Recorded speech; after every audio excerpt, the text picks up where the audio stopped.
waiting room. People are still locking in, so if you can just be patient for a couple of minutes, I'll try and get everyone in, and then I'll do some introductions, and then we'll get going. So just talk amongst yourselves for a few minutes, and then we'll be ready to roll.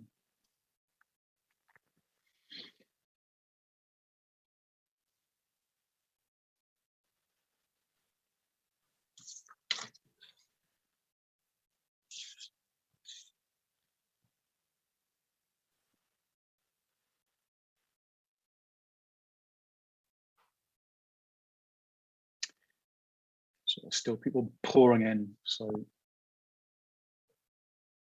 I should have put some sort of lift music on or something.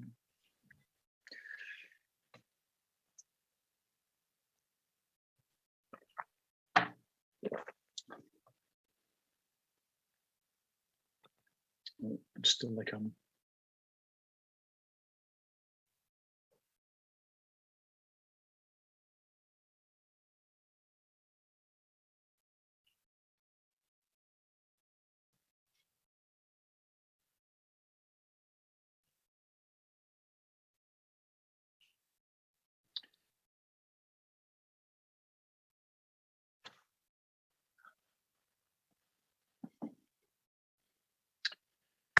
So excuse me a moment. You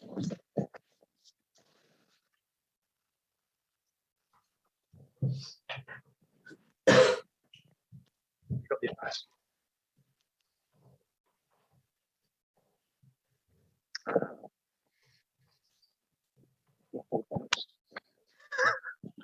I'll email it as well, just in case. Yeah, okay, sorry about that. Cheers. It's all right, someone without the passcode.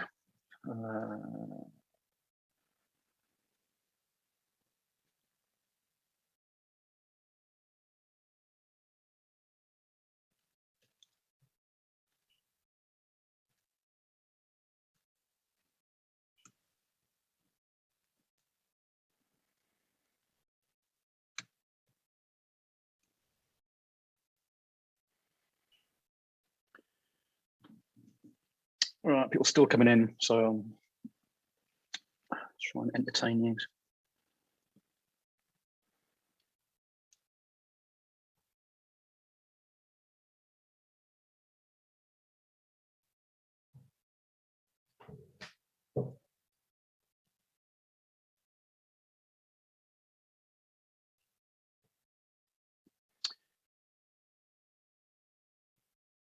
Yeah, sorry, I must have passed on the Zoom details to the architecture and urbanism students without the passcode, so my apologies.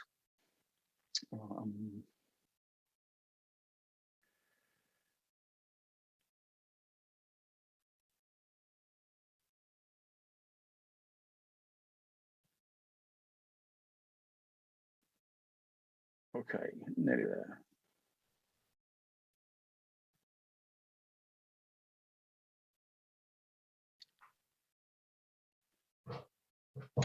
Right, I think we can get going. I imagine that some people will continue to arrive.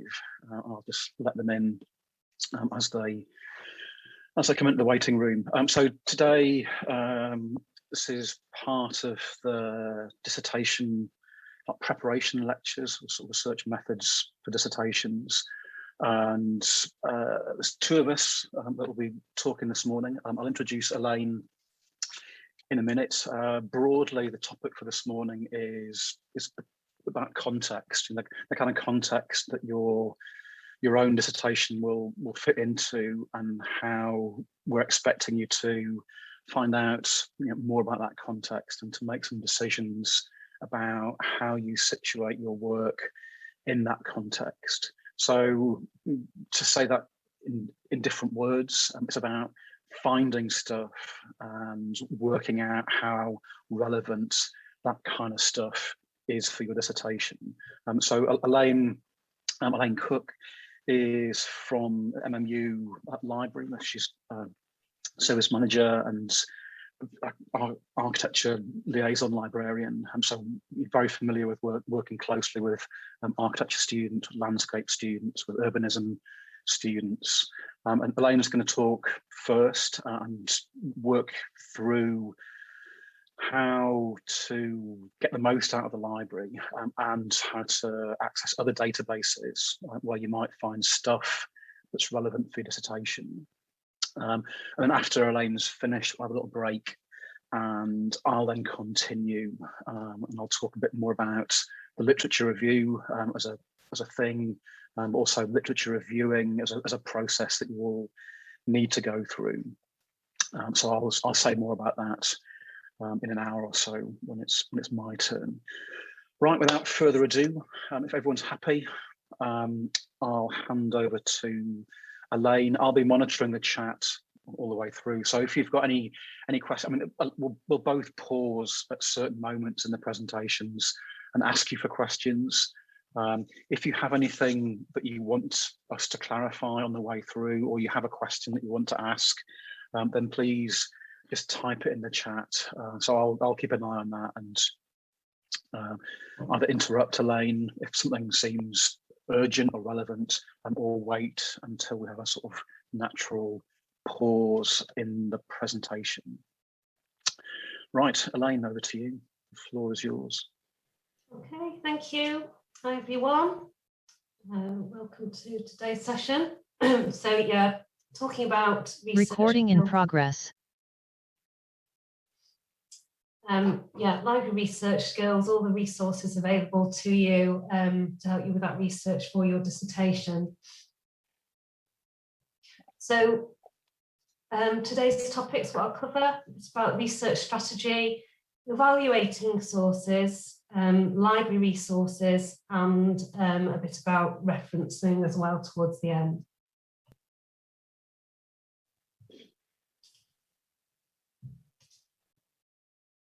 Okay, so when doing any academic research, it's important to do a bit of planning, have a bit of a strategy, analyse your research question to identify key terms that you can use when you come to searching across these search engines and databases, and think of alternative key terms and phrases that you might use as well to sort of maximise the efficiency of your searching.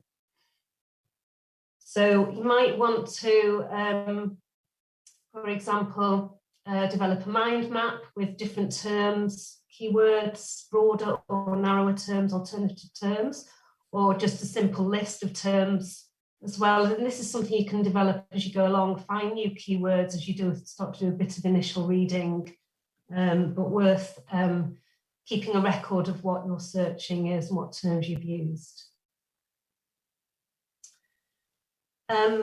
And in terms of some search techniques on the databases, so these occur across most search engines and interfaces. Using phrase searching can be very useful to make your searching more specific. So to find words side by side, for example, urban design, putting speech marks around that phrase will search for those two words together. And this is also really useful if you're looking for the name of an architect or the name of an architecture practice.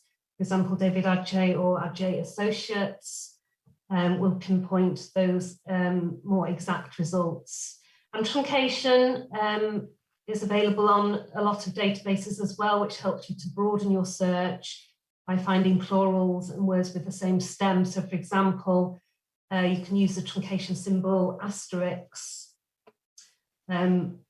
Architect will find then architectural, architect and architects with that one search using that truncation symbol. Another way, another technique of making your search more specific, use and between your search terms. So this will narrow then your search down. So for example, design, we've got 14 million results. This is on Library Search, the big search engine. So and social impact, we're bringing those results down. Again, you can carry on adding these key terms to make the search more specific. Just have a play around with those keywords that you're using. So if you put and in between your search terms, that helps you in thinking about how you're structuring the search. If you don't put and in between your search terms, then the databases do default to put it in automatically. You can then go on to develop your search a bit further. If you've got alternative terms, you can put or in between those alternatives. So here, for example, we've got sustainability or eco or green as alternatives.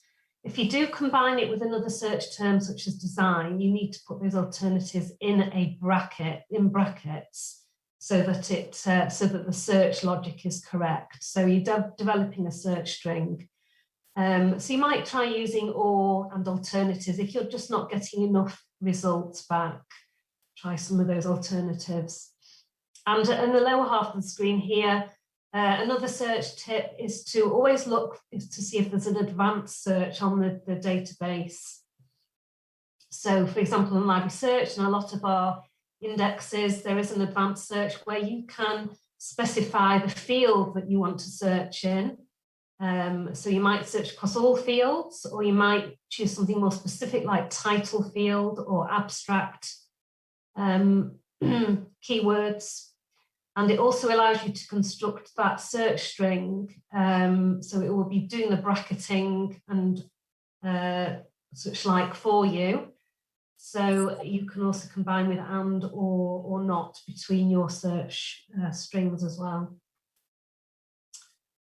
Okay, another search technique, always have a look at what limits and filters are available on a particular database.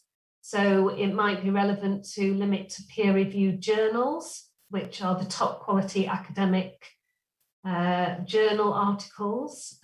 So assessed by other experts in the subject before they are published, so you can be guaranteed the quality information there. So often there's a box you can tick to limit to scholarly and peer-reviewed. Do be careful with that, though. There might be some journals that might be really, really useful and aren't actually peer-reviewed, so just be careful with that one.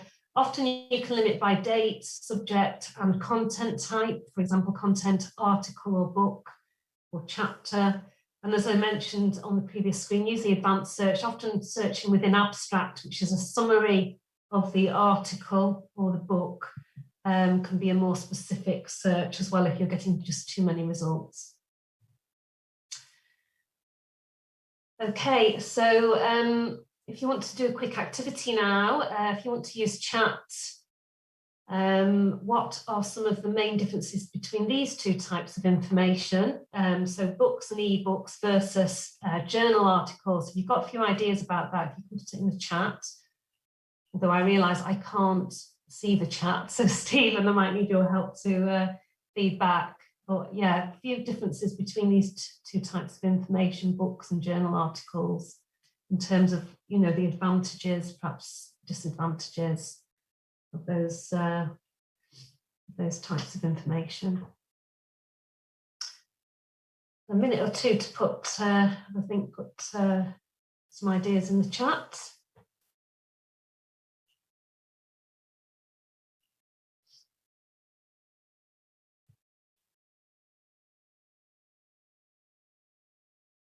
Yeah, so what is the information good for, specifically in books and ebooks, and what sort of what might journal articles be good for?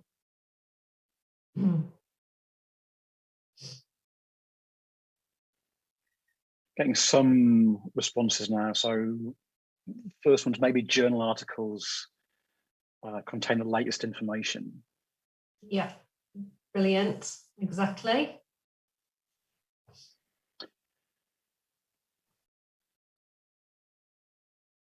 Any advance on that? Yeah, journal articles, this is from Katie Flower. Journal articles are geared more towards a particular field of research or study. Yeah, a lot more specialist information sometimes in the journal articles, very focused information. Anything about the books there?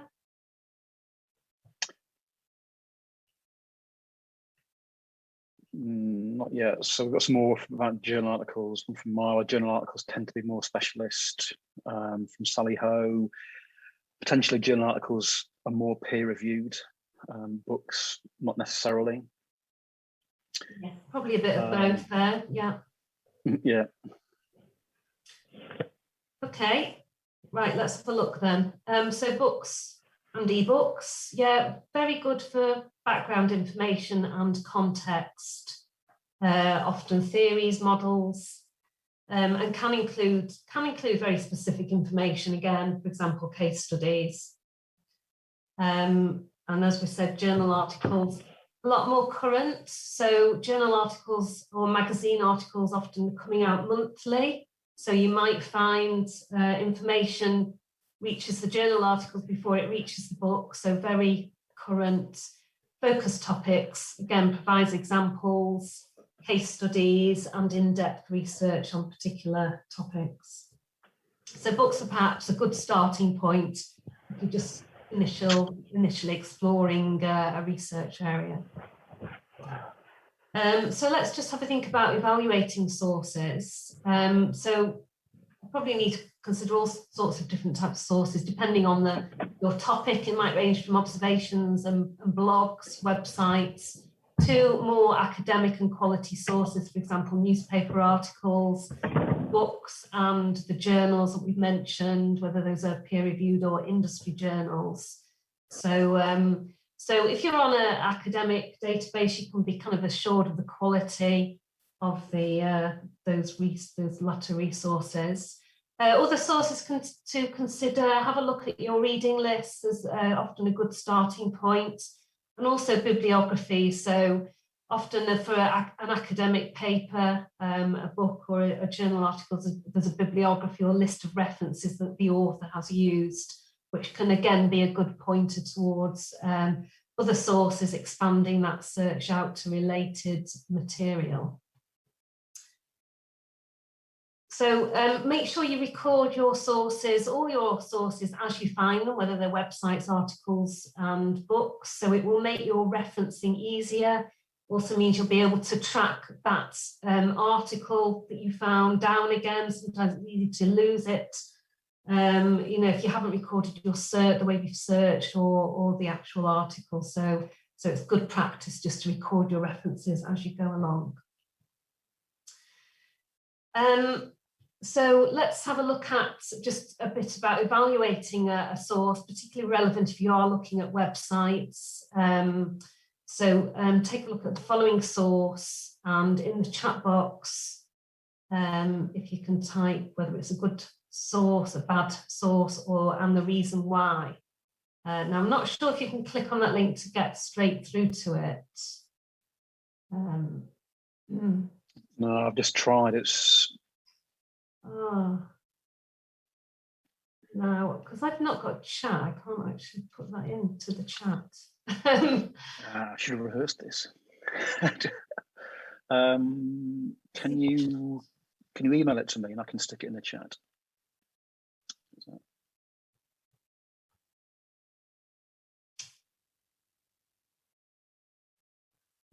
So, I don't think I can actually. Okay, let's not do that activity then. You can always go back to that after if you'd like to. Okay, so basically I'm going to just tell you about the methodology for evaluating a source. So I don't know if you've heard about the CRAP test, which is a way that you can sort of structure your thinking about evaluating a source. So what might those letters stand for?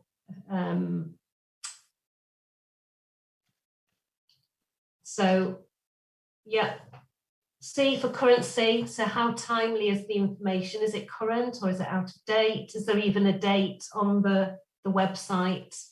What is the relevance? Is it relevant to your research? Does it answer some questions? Does it fill some gaps? The authority, who is the author? So if it's a website particularly, is there an author, a named author? And does that author have expertise? Is that clear? The accuracy, is the information accurate and reliable? And the purpose, why was it produced? So whether there's any bias in the information being conveyed. So on that website that I was going to ask you to have a look at, it was actually an opinion piece with no information given on the expertise of the author. The link to Twitter didn't work. Was it accurate? Well, it was just... Sorry, Elaine, someone's put it in the chat. So oh, brilliant. there is a clickable link now. Right, if okay. you want to have a quick peep. Yeah, so thanks for that. Yeah, so it's an opinion, although it's well written and it's well constructed and it sounds good, it is an opinion piece. It's this person's opinion. So it's whether you agree or disagree, you probably need more information, and there are no references listed, so we don't know the sources that this author has used. And if you look at the purpose of the website, it's a UX collective. So it says what the purpose of the collective, curated stories, and their advice to their own writers on there is to find references, respect the work of other authors who have been writing about that topic for years, and link to them, give them credit to make the argument stronger. So it's the same advice for your academic writing, but in this instance, the author hasn't followed the advice of the publisher of that website. So not a reliable source, not something you should be using in your academic writing. Okay, so sticking to the academic sources, whereabouts do you start? Where do you search? Well, library search is the starting point for academic research. And so this is the search engine that searches across millions of articles, books, and ebooks. So it's a vast search engine, so very comprehensive and covers all subject areas. And it's, it has information that's behind the paywall that the university subscribes to these resources. So rather than using Google as a starting point, if you come to library search, then you're guaranteed to get to access to all that academic quality information that sits behind paywalls. So I'm going to dip out to the library website now to just do a quick demo. Okay, so quickest way to get to the library website is just to Google MMU library, although you can navigate via the menus to get there. So let's just put a quite straightforward search in here. So as I said, it will be putting and in between those terms for us. We don't specifically need to do that.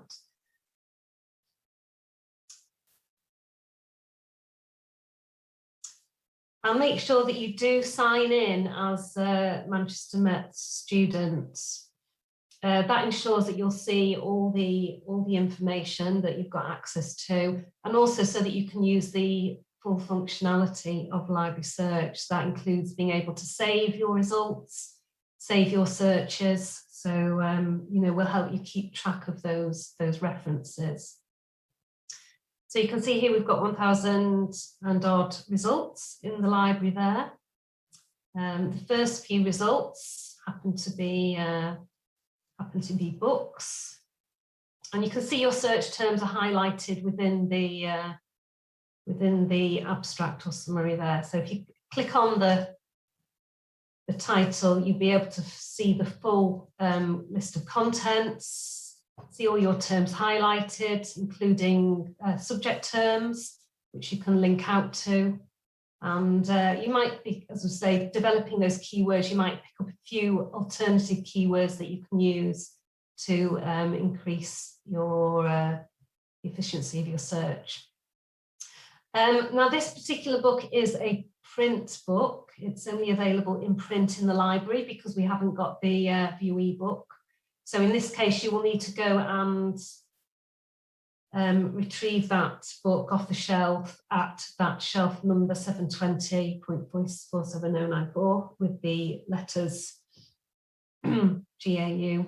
So record that to find it on the shelves, and that's on the first floor, West Wing. It's a 2-week loan.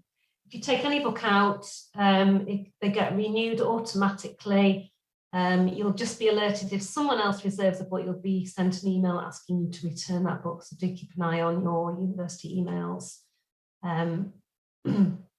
If the book was out on loan, then you would have an option to reserve it, and then the other student would get emailed to ask them to return the book. So you can just reserve if it was out on loan, but this one is available on the shelf.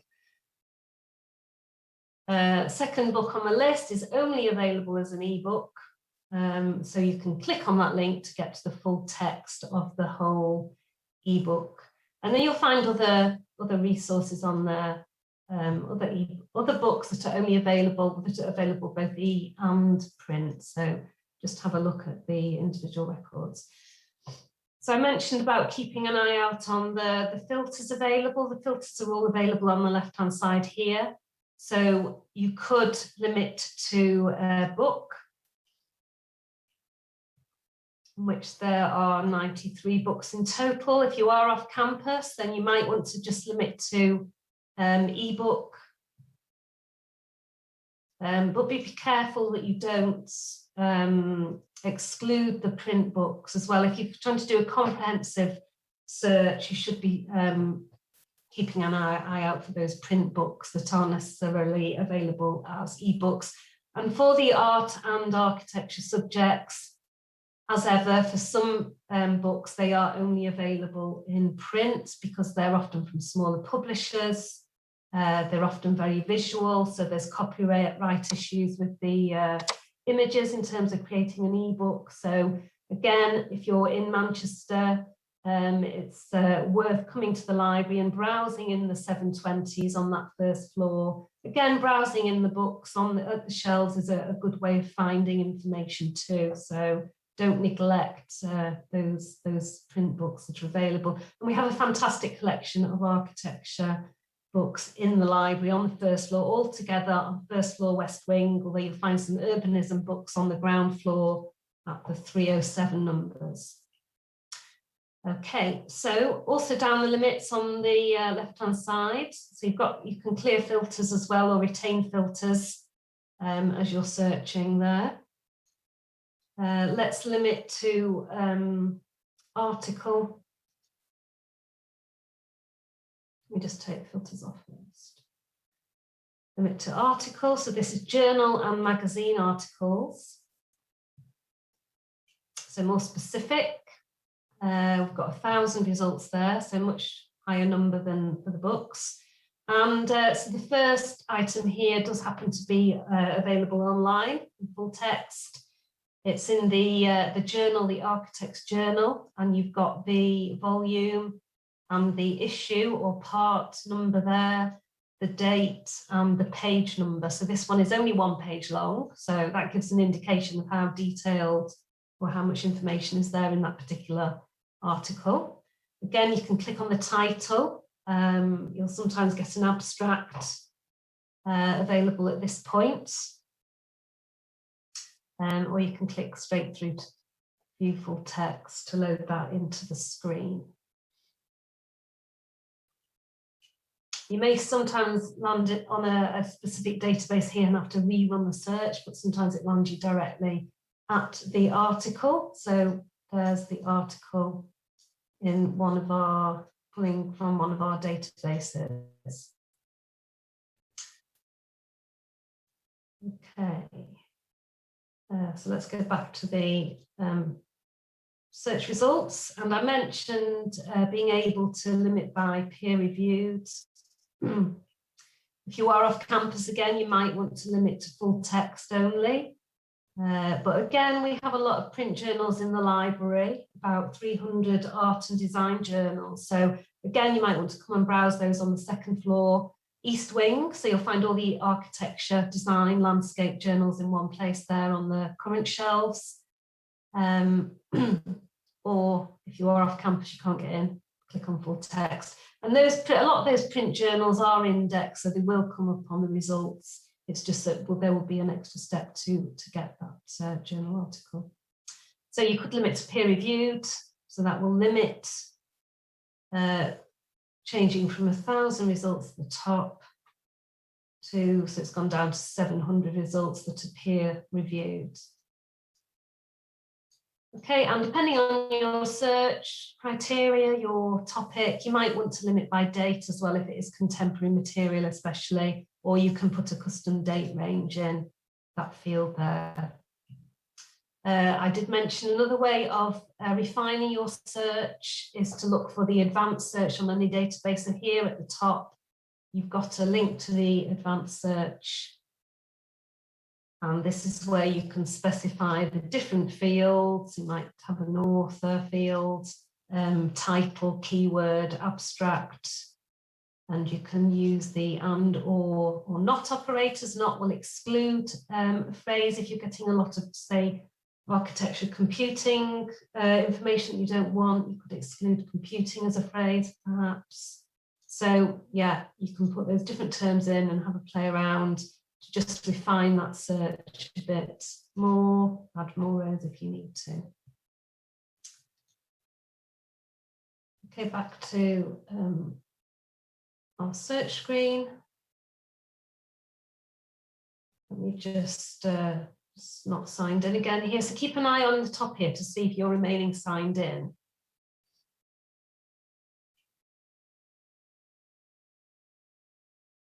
Okay, I'm back signed in now again.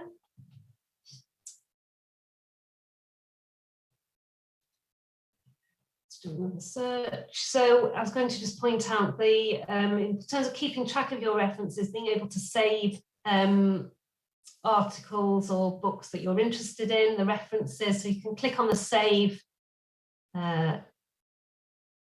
icon along each of the on the ones that you're interested in. So you can see here we've currently got 3 saved items. You need to action those. They disappear at the end of your, when you log off. So you need to action them if you want to keep them. So make sure you're signed in.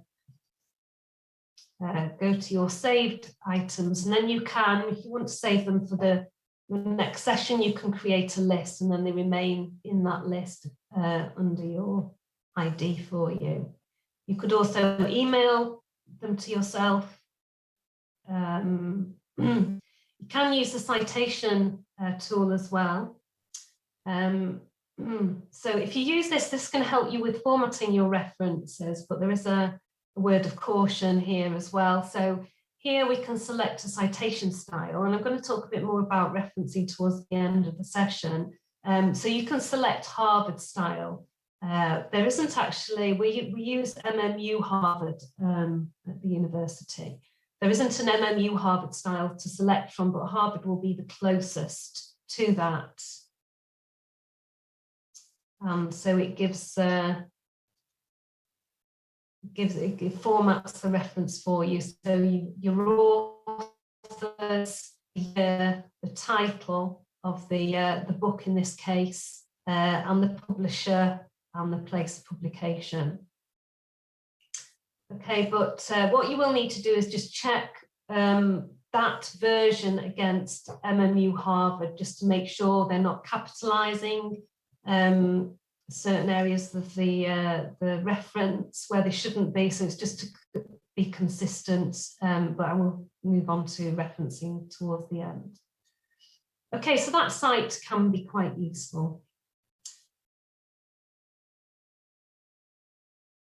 I didn't mention as well, you can also at this point choose to export to a references management software, for example, EndNote, RefWorks and RIS. So we support EndNote at the university. You might decide to use one of the other referencing softwares if you're familiar with it, but we provide specific workshops on EndNote, so you might want to do that. So you can basically paste those into EndNote, and it helps you with your creating your reference list and citing within your academic writing. Okay, so that's saving your references, and you also might, if you do a really good search that seems to have all the right terms and be really hitting the results, you might decide to save your search as well.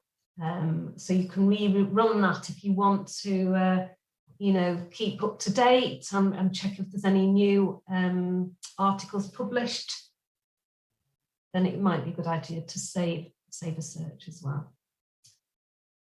Okay, so that's a quick overview of library search. I don't know if there's any questions at that point about library search specifically, but if not, we'll move on to having a look at more specialist resources. That's all quiet in the chat, so you can maybe move on. Really a good sign. Okay, so if you've done a good thorough search of the library search, then the next thing to do is probably to move on to the more specialist databases, which you will find on the library website.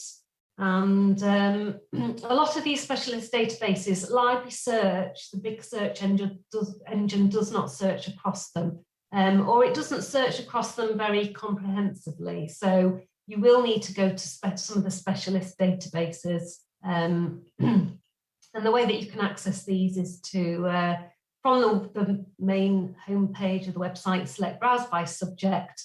And then you can select a subject guide, whether that's architecture or landscape architecture, or if you're looking at sort of more sociology or history, you know, there's a guide listing different databases across all of our subject areas.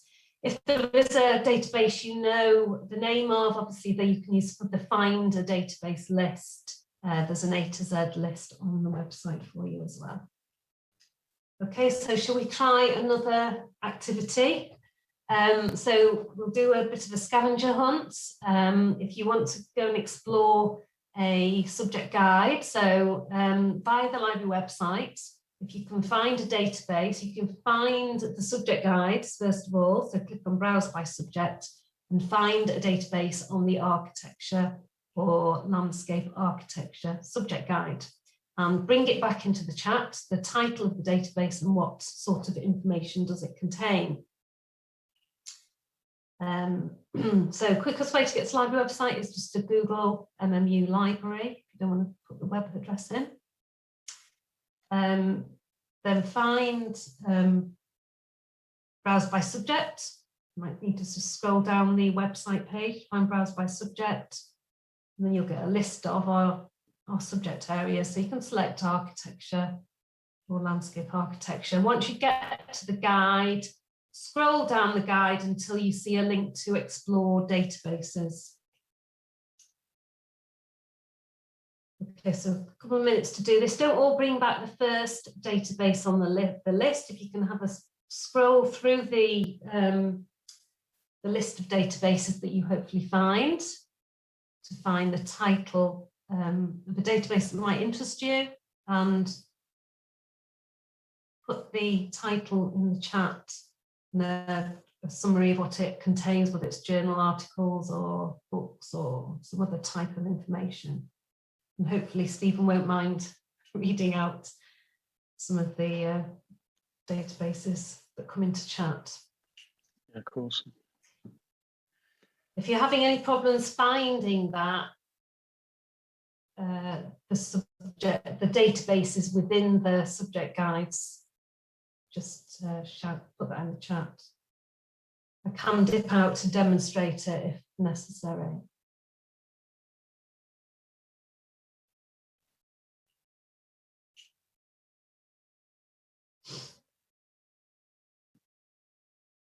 Okay, did you all find the subject guide?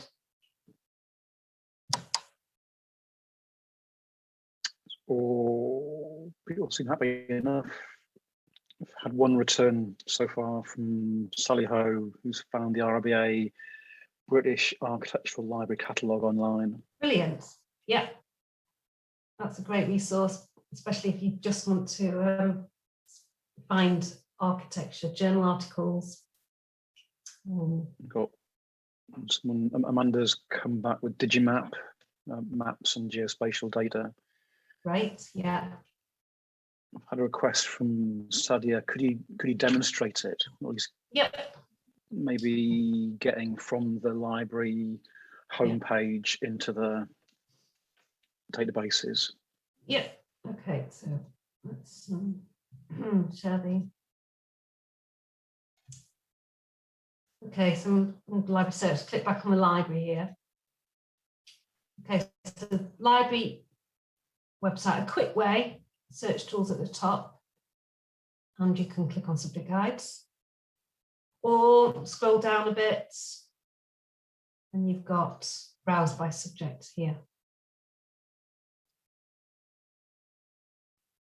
Okay, so you can choose the broad faculty area at the top. We've got arts and humanities. And so you've got one for architecture there, one for landscape architecture. Let's go to architecture. Pretty similar resources actually, whether you're looking at architecture or landscape architecture, because often the resources cover both. So architecture, yeah, you do have to scroll down a bit here to the databases section and explore databases. Okay, so you then should be able to see that full list. Very different resources. Did anyone else put anything else in the chat? We've had one from one of the Architect's Journal, old favourite. Yeah. Digimap and the RIBA I've mentioned already. Yeah. Okay, so hopefully we can all locate that now. You might want to bookmark it because you should be going back there frequently. And also don't Google these database titles, because you need to come in via the library system so that it triggers authentication. These are databases that we subscribe to, they're behind a paywall. So if you Google them, it won't trigger that Manchester Met authentication system, which sees you as a student and then gives you full access. So come via either databases A to Z on the main library website, or come via the subject guide. So again, if you bookmark that link, that would be quite useful for you. Okay, I'm going to go back to the presentation. So thanks for those who brought some of those databases back.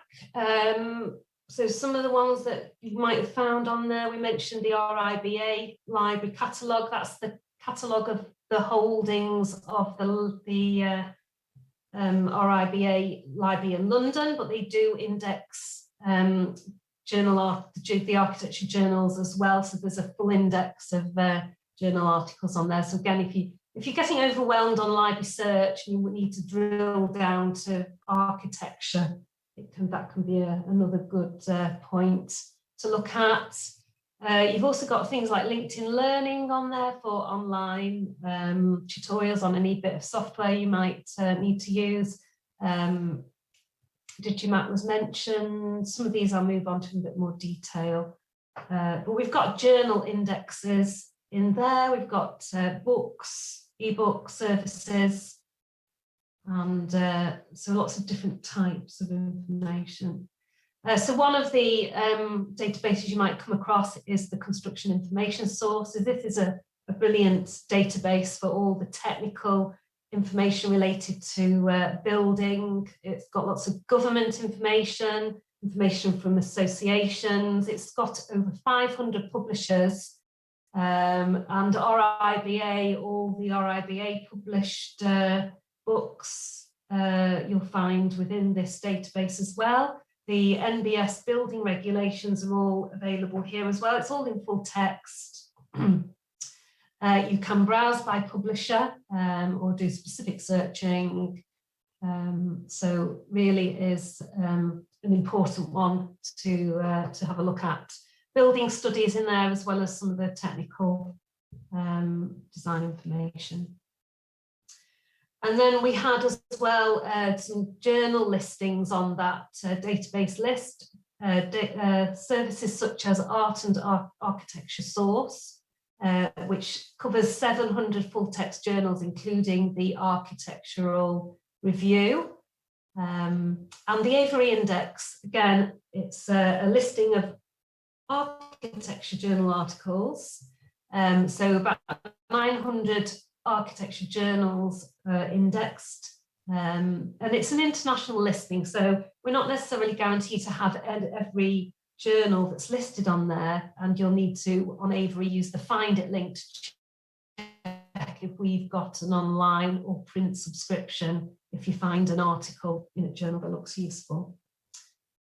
Okay, so again, as I mentioned, if you've got too many results on library search, it might be useful to dip into these more specific databases, which aren't searching across millions of results. So here's a search on art and architecture source. Again, you've got an advanced search at the top where you can use or not, and choose your fields to search in. And within the results, you'll see immediately those available in full text have PDF full text available. If they don't have the PDF full text, they might not have the images. You'd need to click on the Find It link, Find It MMU, to see if we've got a subscription, or if we've got the article in print on the shelves in the journals on the second floor. Okay, if you have trouble finding anything, if you come to a dead end and you're not sure, then you can just drop us an email and we'll look into it. Okay, another database. It was a database of ebooks from Bloomsbury covering the theory of design, including architecture and interiors. It's got some design encyclopedias on there and biographies, so quite a useful source. Someone brought back the Architecture Journal as a database, so, an industry journal, not necessarily counted as a peer-reviewed journal, but very high quality information, great for news and building studies. And it includes the AJ Buildings Library, which was new last year, which has 2,000 building projects on, with all photographs, drawings, plans, elevations, sections of particular buildings. So that is a fantastic addition to our resources. Just to note, you must register for an account to Architecture Journal using your Manchester Met University email address. So again, it's that triggering of our subscription and the authentication. So for any of these databases, if you read the information under a database title, it will tell you if there's any specifics about registration. Normally, you just get on straight on with your Manchester Met ID and password, but there are some that you need to register for.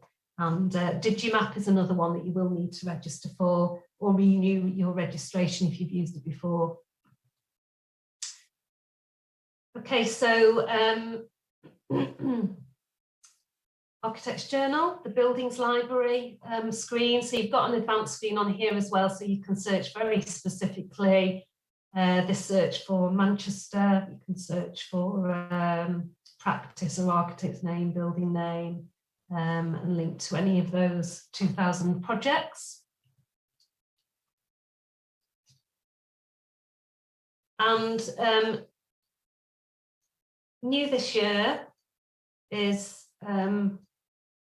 Detail Inspiration. So probably a lot of you familiar with the journal Detail. So this was the most heavily used journal in the library in recent years. So you'd find huge piles of detail scattered around the journal section. So this year, from just a couple of weeks ago, we've now got access to Detail Inspiration, which includes 4,000 building projects. So it's fully searchable. You can either use the keyword search box there, or click on more options underneath that search box to find the limits that are available.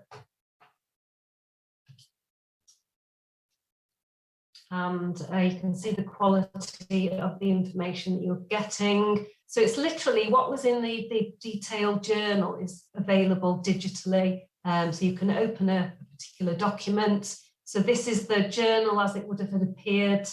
The left-hand side has the page numbers. So you can click on particular pages to get the all the project details and the images there. And then you can download that as well. Another industry journal worth pointing out is Building Design. So this is an online journal.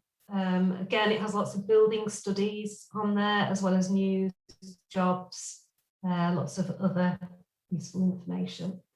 fully searchable. A mention about Bob, the Boxer broadcast service. So this is available in the UK. It's a streaming service for TV and radio of the terrestrial television channels, BBC Channel 4 and channels like that. And again, it's a great source of documentaries on architecture and other topics. So again, can be a good source of information for research. And if you're outside the UK, then we have available internationally Canopy for streaming films and documentaries. This is available via the databases A to Z listing. So a number of architecture videos available to watch on there, not available via, for example, YouTube or other such sources. And another resource that went live last week, another new resource, is Pigeon Digital database of architects' talks. So really exciting to have this new service as well. So again, unique information on here, hearing from the architects and presentations, sort of in-depth, excellent sources for research again. Okay, finally, of the resources, just wanted to signpost Google Scholar as well, which is listed as one of the databases. You can just Google Google Scholar as well. So the academic end of Google can be quite a useful place to search as well. So it's scholarly literature, articles, abstracts, and books. It searches across university repositories, as well as publishers. There's a lot of free full text articles on there. Those that are behind paywalls, you'll see a find it link that you can click on to check whether we've got a subscription to the paid articles.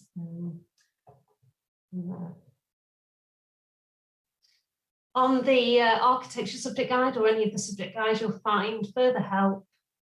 For example, there's help guides on maps, newspapers. We have newspapers, historic newspapers, contemporary newspaper services, again, could be a good source depending on what you're looking for. There's databases that cover theses, so again, that could be something worth looking at, and information about literature review as well.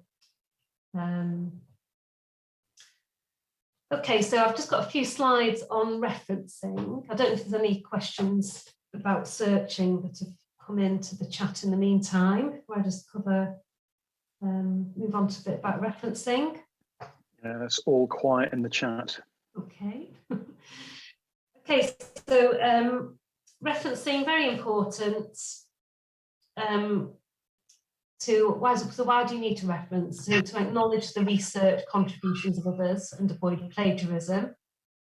Citing well-researched material provides evidence for your own statements.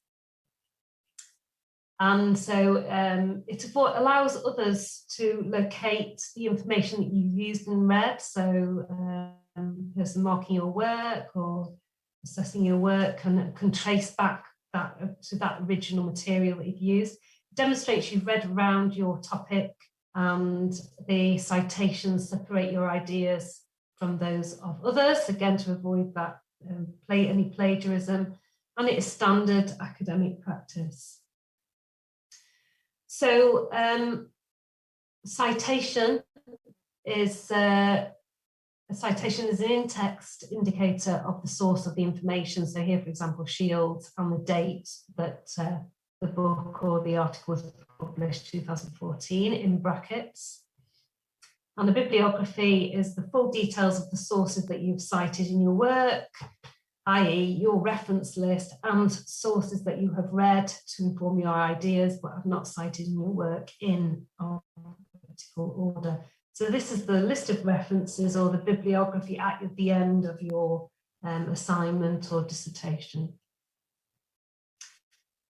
So how do you cite if it's a direct quote? So if you're putting a quote in, you need to make sure you've got the author, the date, and at the end there, 4, 5, 6 is the page number. So again, it's the idea of tracing that quote back to the specific page of the source that you have used.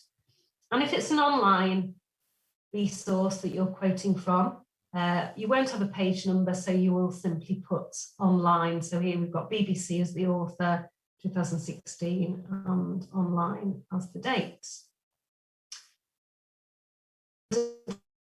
Citing, so you can either use the citation at the end of the statement. So here you've got your statement, and then in brackets the end, you've got the author and date.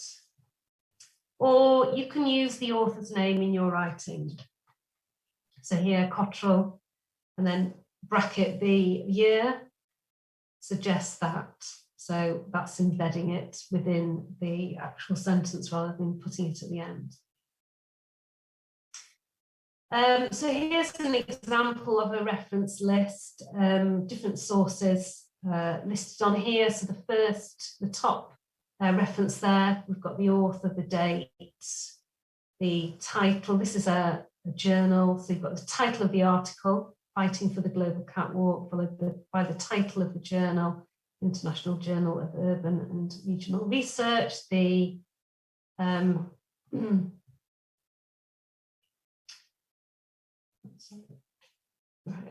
and the volume, issue, and the dates of the, not the dates, the pages of the article.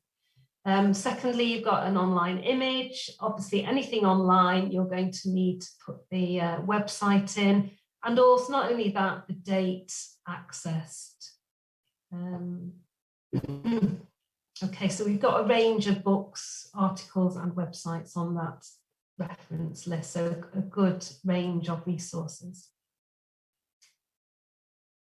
Okay, so how to reference. So for a book or ebook or exhibition catalogue, then the standard MMU Harvard formatting is detailed there. Author, surname, year of publication, title of book in italics, edition if applicable, place of publication and publisher. So you've got some examples there of how that is set out. The final one there is has editors rather than authors, so you need EDS to indicate that after the author's name, Milton and Rogers. Okay, so a journal or a magazine article, again, follow the MMU Harvard formatting style. So this time you've got author's surname, title of journal article, title of journal in italics. So the source is always in italics, the primary source, volume number, issue number, and first and last page numbers of whole journal article.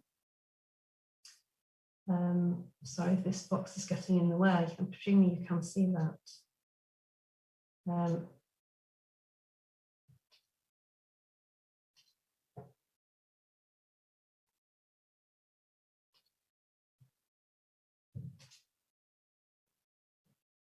Okay, so yeah, at the bottom there you've got the journal reference. Web page with no author. So again, how you lay that out. So there's a guide, a referencing guide that details how you format all of these different types of sources. And your bibliography at the end, so rules about creating the bibliography, be consistent. So again, if you follow the MMU Harvard formatting style, that ensures you've got consistency. Each source appears only once. List each source mentioned or referenced in the assignment, or if you're doing a bibliography, also that you have read around as well and informed your ideas. Arrange the bibliography alphabetical by author or organisation name. If there are multiple sources by the same author, you can arrange these by year with the oldest first. And if you're unsure how to format something, look it up in the full referencing guide. If you don't find an exact match, adapt one of the examples in the guide to fit the source. Okay, so to find the referencing guide on the library website, there's a tab to link through to learn about referencing. And if you click through to that, you'll find the MMU Harvard guide, which contains an A to Z reference types list. So you can then look up how to reference a book, a website, even a TED talk, a video, an image. So that will give you the formatting. And there's lots of video guides as well at that point, an online tutorial to explain how to cite and reference correctly. So I did, when I was doing the demo, mention that there is also references management software that you can use, which will help you to create and manage your references and bibliography for your dissertation.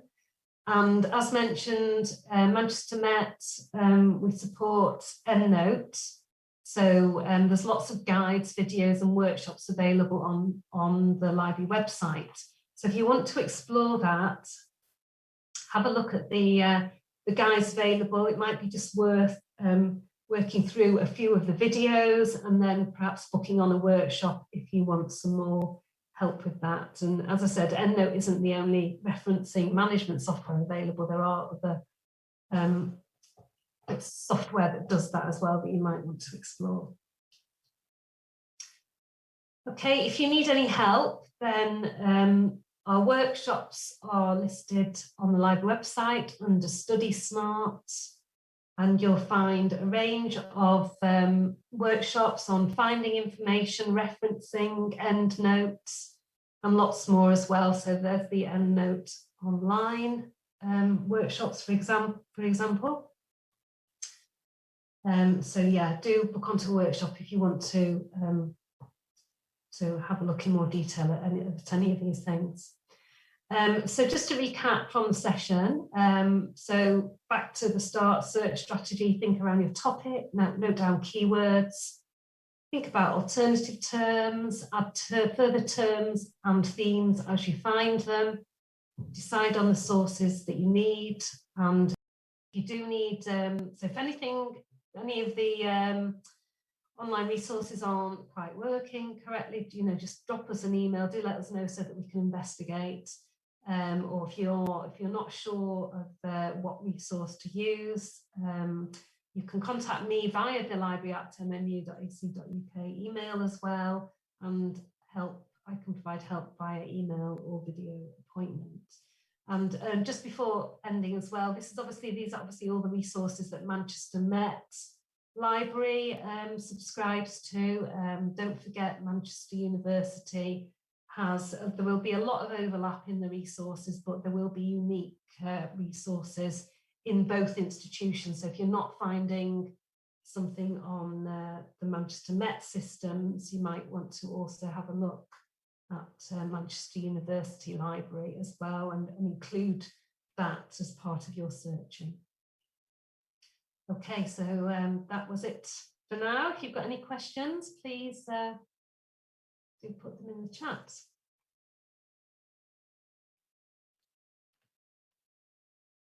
Thanks very much, Elaine. That's fantastic. I'm just going to have a bit of a filler while people think of questions. I think a couple of things that I would add to that. I think some of the databases that Elaine was showing, and certainly the RIBA catalogue, it has a filter that allows you to search by language. I'm very conscious that as a cohort, you're extremely international, and your dissertation topics might also be reaching across a wide range of geographical areas. So some of the source material that you might be trying to get hold of will be available in different languages. Obviously, within the cohort, many languages spoken. So it's not just, clearly you don't just need to focus on material that's written in English. If you're working with material in other languages that you understand, that finds its way into your dissertation, then you can translate that. But at this stage, would really encourage you to keep your keep your databases, your database searching really open, pull back as much material as you can find. There's a question coming from Julian. Does a Manchester University website operate similarly to the MMU library search website? Yes, in principle. I think every library catalogue is slightly different, but I think as soon as you find your way around the MMU library catalogue or other databases that Elaine's been demonstrating, you'll get a handle on, or you become used to the kinds of processes that catalogue searches go through, and maybe in a slightly different format. You can do the same kind of searches, not only on the University of Manchester library website, but other library and databases that you visit. So once you understand the principles of searching and the kind of detail that Elaine's demonstrated in terms of drilling down, you can usually apply that to any catalogue that you visit. Yeah, that's right. I mean, yeah, there's some of those search principles about looking to see if there's an advanced search, what the filters are. They will look different, but essentially they are doing the same thing, and the rules about truncation and search techniques are sort of universal. Yeah, and also Manchester University does also have its own separate subject guides. So you could, again, find the subject guide for architecture on the Manchester University library website, where the Manchester Met is more likely to have architecture specific sources like the AJ and detail. Manchester University perhaps has some of the wider academic databases might have slightly more coverage, like the JSTOR titles. Yeah, so but have a look at both, and again, you know, using those search principles, then you should be able to navigate. And there was a question about Architects Journal, wasn't there, earlier, about is the AJ subscription free for architecture students? Yes, it is. If you were an individual, you'd have to go and pay, but if you come in via the library website and click on the link for the AJ, you'll be able to register as a student, get free access. So all the databases listed on the website are free to access. We pay for the subscriptions to those services.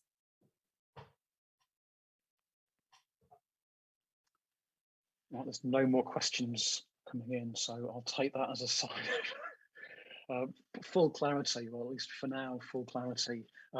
Maybe last thing, just before we let Elaine go, is, you know, every year we get loads of architecture students who do sign up for the MMU study skills sessions through the libraries, and find them really useful. So, you know, they're free, they're run multiple times. You know, the workshops themselves, their online training guides, super useful. Again, I also encourage you to take up Elaine's offer to, you know, if you're having difficulty finding something specific, or you just want some help or guidance about how to approach a search, then get in touch with the library. You know, they're information experts and can really take some of the difficulties out of finding information. Just a last question: can we download EndNote for free as students? Yes, you can. There's a web version and a download version. So you might not need to download it, but yes, you can. It is free. So again, if you look at the help guides, it will tell you how to do that. Thanks. Okay, I've got a couple of other slides about reference management software coming in after the break, so we can pick it up if anyone has any more questions. Okay, thank you very much, Elaine. I'll give you a quick ripple. Thank you. Good luck, everyone. Yeah, reference managing questions just coming in. I'll pick those up after the break. I'll have a little section on that. Okay, what I suggest after we wave goodbye to Elaine is that we have 10 minutes, go and get a coffee, have some fresh air, the fag, whatever you want to do. It's now 11:11, so if we come back at 11:20, and we'll start the next exciting section of today's lecture. So Elaine, many thanks, much appreciated as ever. And everyone else, I'll see you at 11:20.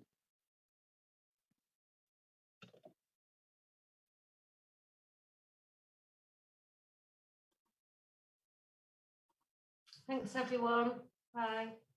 Cheers.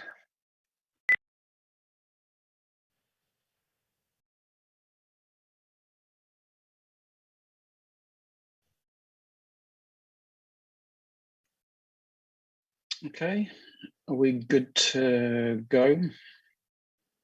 Can't see anybody, so I'm just sort of speaking into the void at the moment. It's time 11:20. Let's get started. Find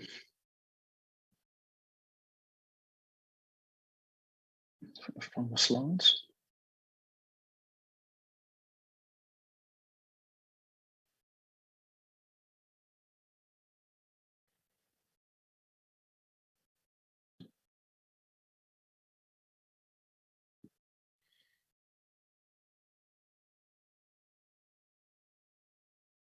Okay, you see those all right?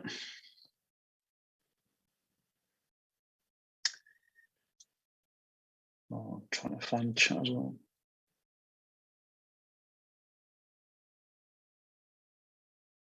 Okay.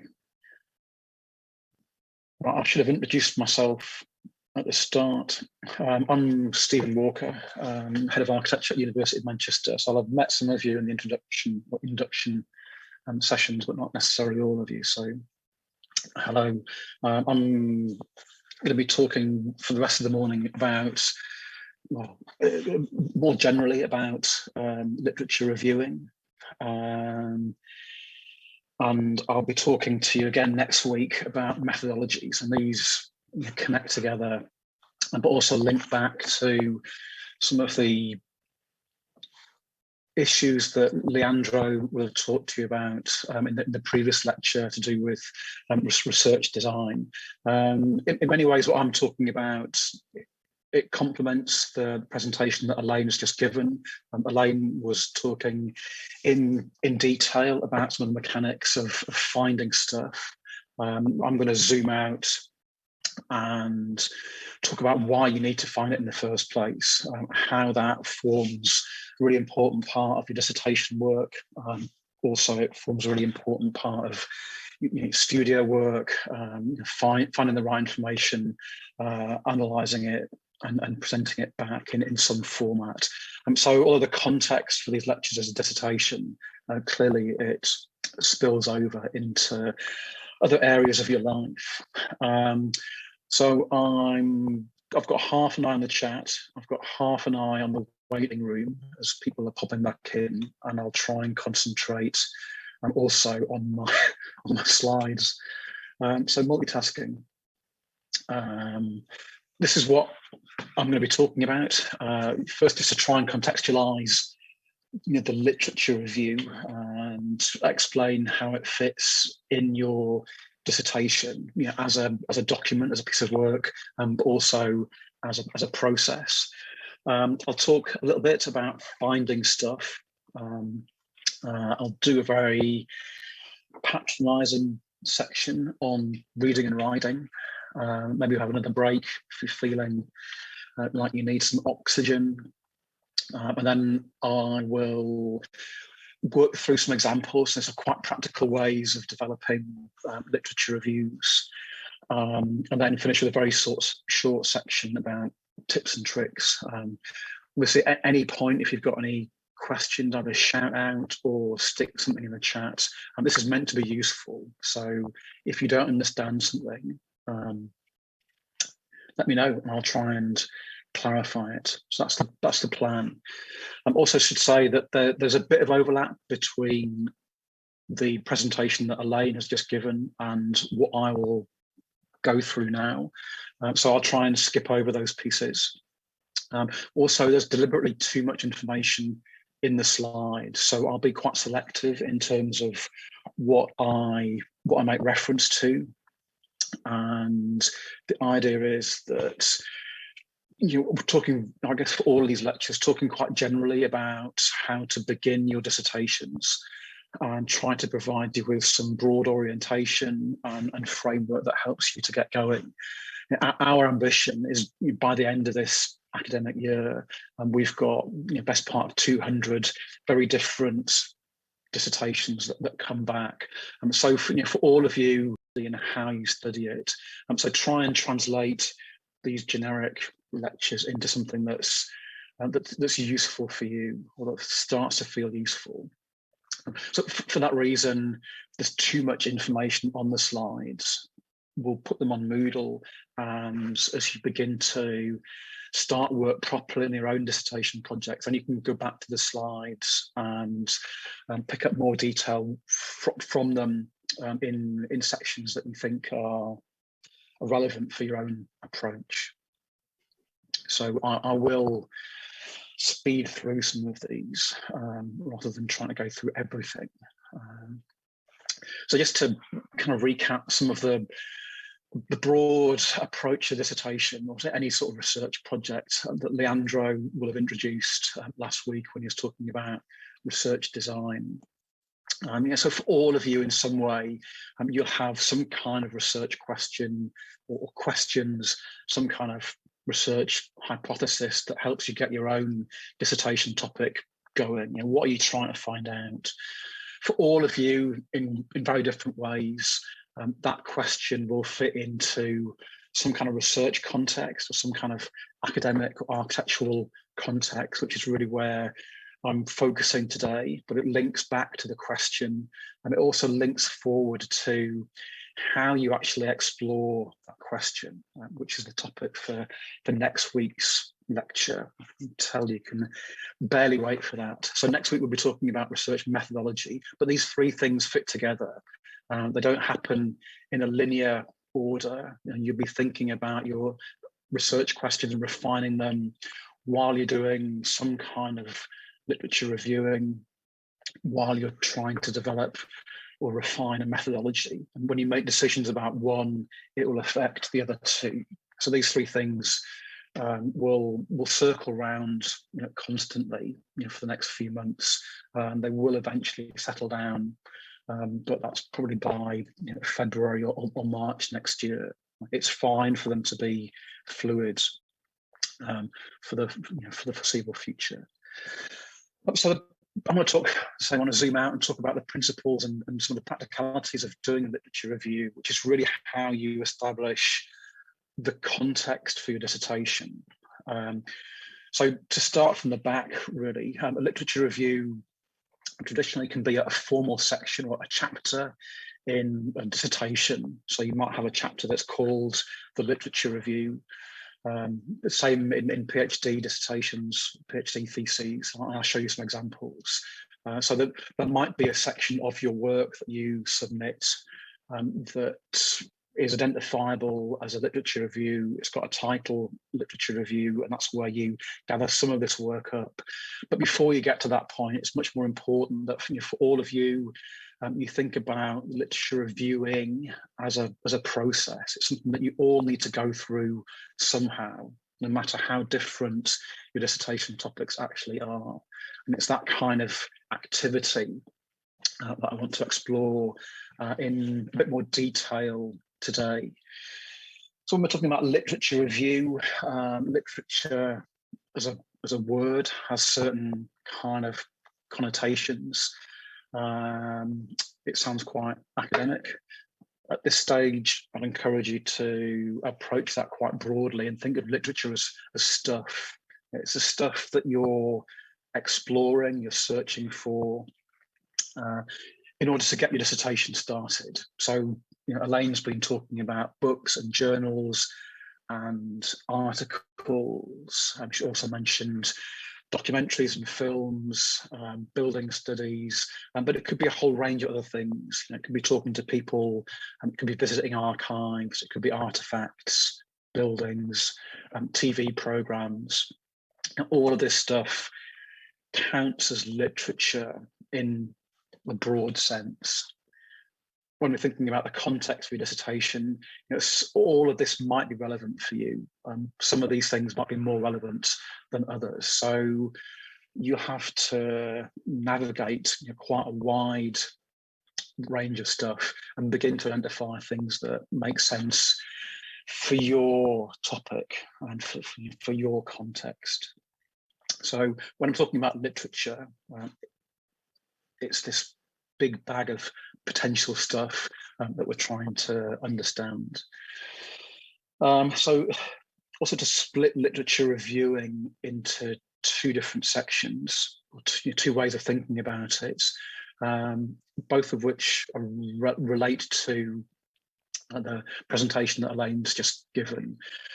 In the early stages, you'd be using these library catalogues and other databases to just gather up material that you think might be relevant for your dissertation topic. It might help you directly, might help you understand a bit more about the background to your topic.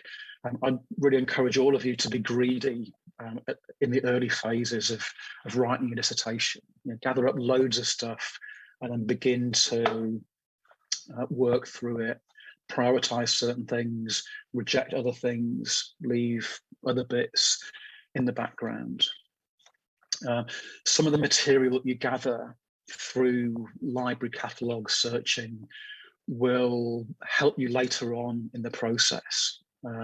Some stuff that you find through library catalogue searching, database searching, will help you actually prepare your literature review. So there's two different ways of thinking about, two different ways of using your literature as you're finding it. So as I say, some goes into later chapters where you might be using it as sort of data or information. And when we're talking about literature review, in terms of the context for your work, this is really about helping you to understand who else has studied either the same topic or the same kinds of issues. Who can you learn from? Who do you need to look at to help position yourself as a researcher and help position your dissertation in amongst other academic studies? So very much about understanding the options that you might have in these early stages for designing the dissertation that you want to write. And there might be some things that you use twice. Some material that's really useful for helping you to position yourself, and then that comes back later on because the material it presents or the way it presents that material or the information it contains is really important for how you develop your own analysis. So literature appears everywhere in your dissertations, but today it's really this contextual approach, how you develop a sort of framework through which to work. That's my main focus. Again, why do you need to do it? Well, firstly, it gives you support when you're developing your dissertations in the early stages.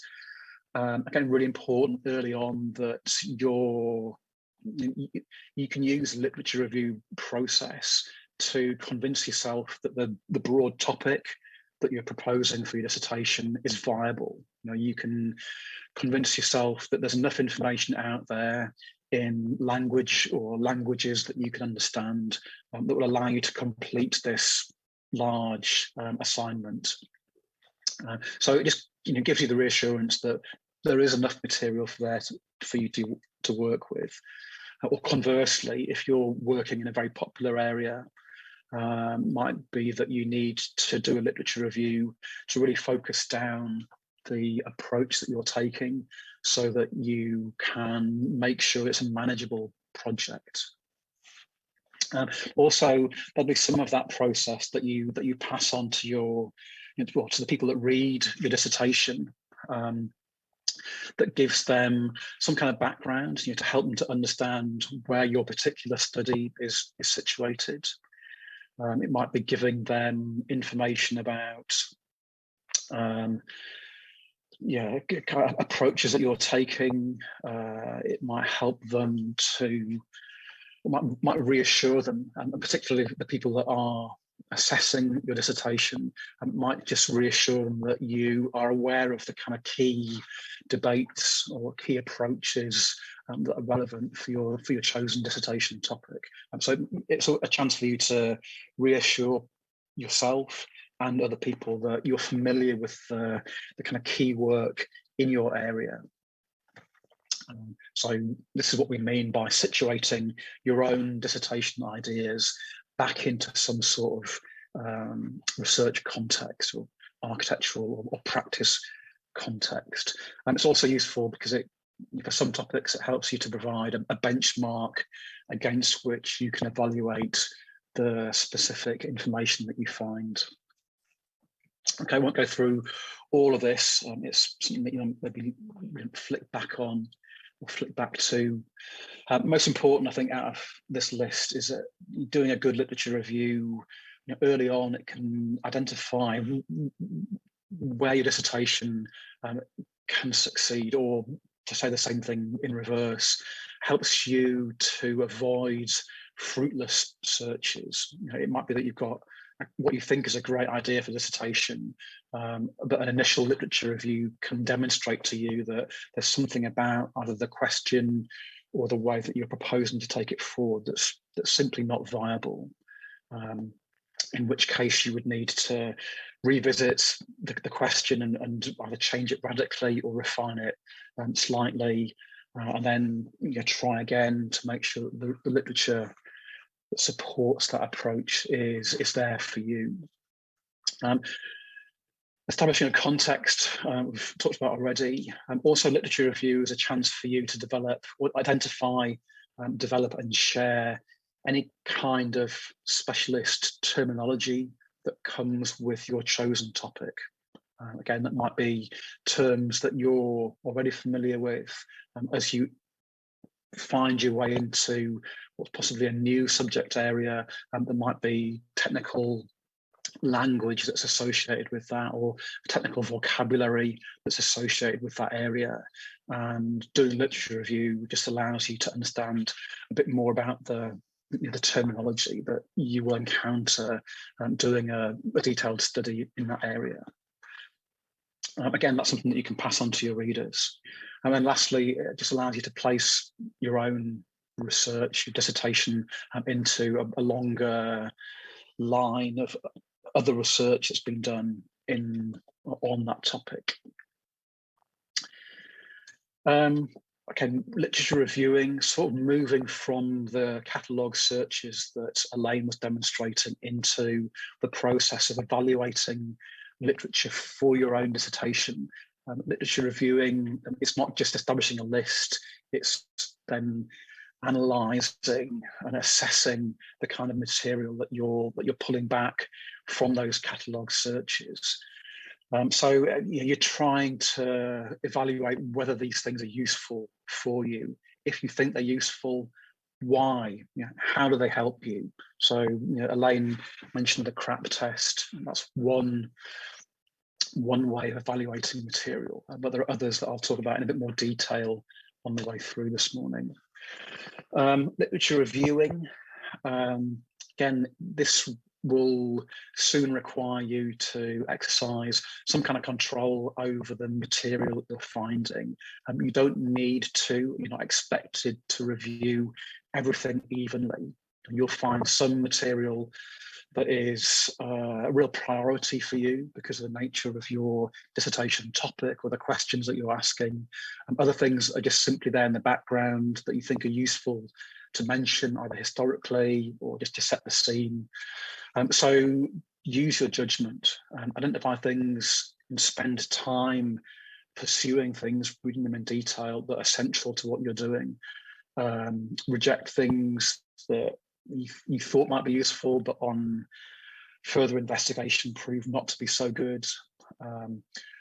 Gather together things that are just there in the background to help set the scene, but begin to exercise this kind of control over the material that you're finding. So you're trying to find content and significance as you begin to do the literature review. And again, I'll talk a bit more about how you can progress that practically in one of the later sections this morning. But to say the same sort of thing in a slightly different way, before you get too far, you need to know what's there, what's available to support your work on dissertation before you're too committed to that particular topic. Okay, I won't go through these in detail, but same sorts of things. The literature review, as you present it back at the end of the process, shows that you're aware of how your work's situated in a larger body of literature, and it shows that you're able to make value judgments about what's really important for your particular work. Okay, so far so good. No questions in the chat, so I'll take that as a yes. Okay, finding stuff. Again, we'll repeat some of the things that Elaine's just mentioned. From day one, keep good records. You don't know today what will be central to your dissertation, what will be peripheral, and what you'll look at and then reject. So whenever you're looking at anything from this point forward, just keep a good record of it. You don't know if you will go back to it and use it somehow. Get into the habit of keeping a good record, good bibliographical record of everything that you're looking at. So the way to start will be to develop some sort of keywords, maybe some mind mapping, and I'll go through those in more detail. And then you can use the library catalogues and databases to begin to gather up the kind of material that might be relevant to you. Again, part of the dissertation process, and one of the assessment criteria involves literature reviewing, or involves the way that you establish and evaluate the context for your own work. So to put that on a diagram, this is by the National Organisation for Librarians, and in some way you'll all go through this process. You're trying initially to understand what you don't know, and how you might go about finding information that fills that information need, through ways of locating, accessing that information, which we'll talk about this week and a bit about next week, through to synthesizing or kind of gathering together and evaluating the material that you have. So this is usually referred to broadly as information literacy, and as part of the process of doing your dissertations, and your information literacy will increase. So you go through from wherever you are on this bottom bar, whether you're a kind of novice or advanced beginner, will expect you to move, not necessarily through to expert, but certainly through to towards the right of that diagram, and you'll be able to demonstrate that in the way that you're presenting the results of your literature review in the final document. Again, for different topics, different questions, you'll be pulling in a range of different kinds of literature. So for some of you, you might be needing to gather quite a broad synthesis. Others, you're looking more specifically at journal articles. For other topics, again, it might be that you're working more with books. For other people, it might be that you're looking more at conference papers and so on. So there's not a right way of doing literature review. There's not a right kind of literature to be reviewing. Most important thing is to refer it back to your own research question or your hypothesis, and just make sure that the sort of stuff that you're getting responds clearly to the kind of question that you're asking. Again, kind of repeats what Elaine was introducing at the start. You're trying to find keywords that describe your research questions or your topic or your problems, and by a process of trial and error, you're using those keywords in search engines, catalogues, to try and pull back the right amount of information. And as you get through this list, ways of understanding and linking together or connecting the material that you've got. And I'll show you some practical techniques for doing that in one of the later sections this morning. And that then leads you to ways in which you can structure the literature review that's appropriate for your dissertation. So I said right at the start, in many dissertations, there is a chapter that's called literature review, and for some dissertations that's not appropriate. Other ways of introducing reviewed literature into the work that you present. So I'll mention that on the way through. Again, these are a couple of slides for you to return to once you get going. It helps you think about what you're finding in a range of different ways. So depending on the dissertation topic that you've got, you can begin to think about what kind of literature review is appropriate for your subject. Is it focused? Is it goal-oriented? Is it trying to provide an extensive coverage of material before you get going? Range of different ways of doing it. Again, there's no one right way, but if you flick back to this slide, once your own literature review is up and running, it'll begin to make more sense, and you can again use vocabulary to help describe what it is that you're doing. Similarly, this is another way of trying to understand how your literature review might be working. This is something that I'm shamelessly stealing from Angela Connolly, who developed this sort of matrix to help some of her students, once they were kind of inside the literature review process, to provide a kind of framework that they could use to interrogate the material that they were finding. So 3 W's. In this case, her dissertation students looking at resilience, debates around resilience and climate change. But she was suggesting that within that you could look at who, what, when, where, and why. So against these questions, and begin to locate the different literatures that they were finding in these questions, and that them allowed the students to understand the connections between the literatures, but also the gaps. Again, the gaps within the matrix. So if it was difficult to find information in any one of these categories, it just made the students aware of that kind of gap. And I'll talk a bit more about gaps presently. So this was very specific to a particular dissertation topic or a particular dissertation theme, but you could write your own. So there's nothing to stop you producing your own version of this kind of matrix, just to help you evaluate and organise what it is that you're looking for, and also how you're beginning to put that together. Again, some sort of questions that you could ask yourselves. Not all of these will apply equally to all topics, so choose the ones that seem to resonate with your dissertation ideas as they grow and develop. So sometimes the context might really relate to where or when geographically or historically you're studying.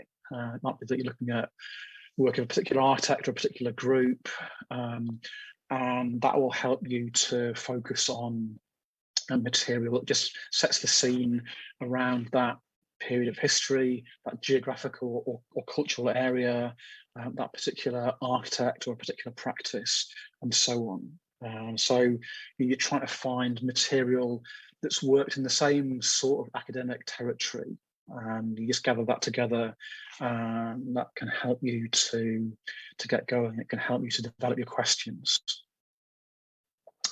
Might be that part of the work that you do in your own literature review helps to establish more of a theoretical framework through which you want to work within the dissertation.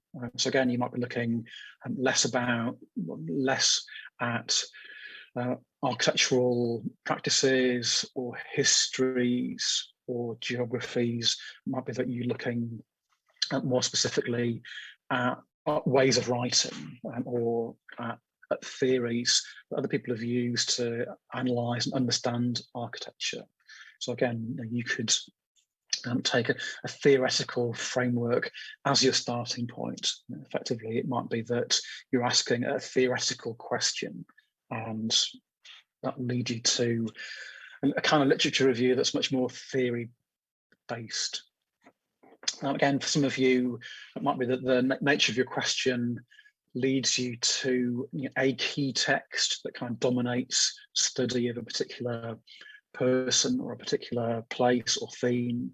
It might be there's a small number of key texts that are still dominant in that area. Again, you don't have to agree with them, but you need to be able to identify and at least be aware of the approach and the content of material in those key texts, and then how you position yourself with respect to those key texts, something for you to develop during the course of the dissertation.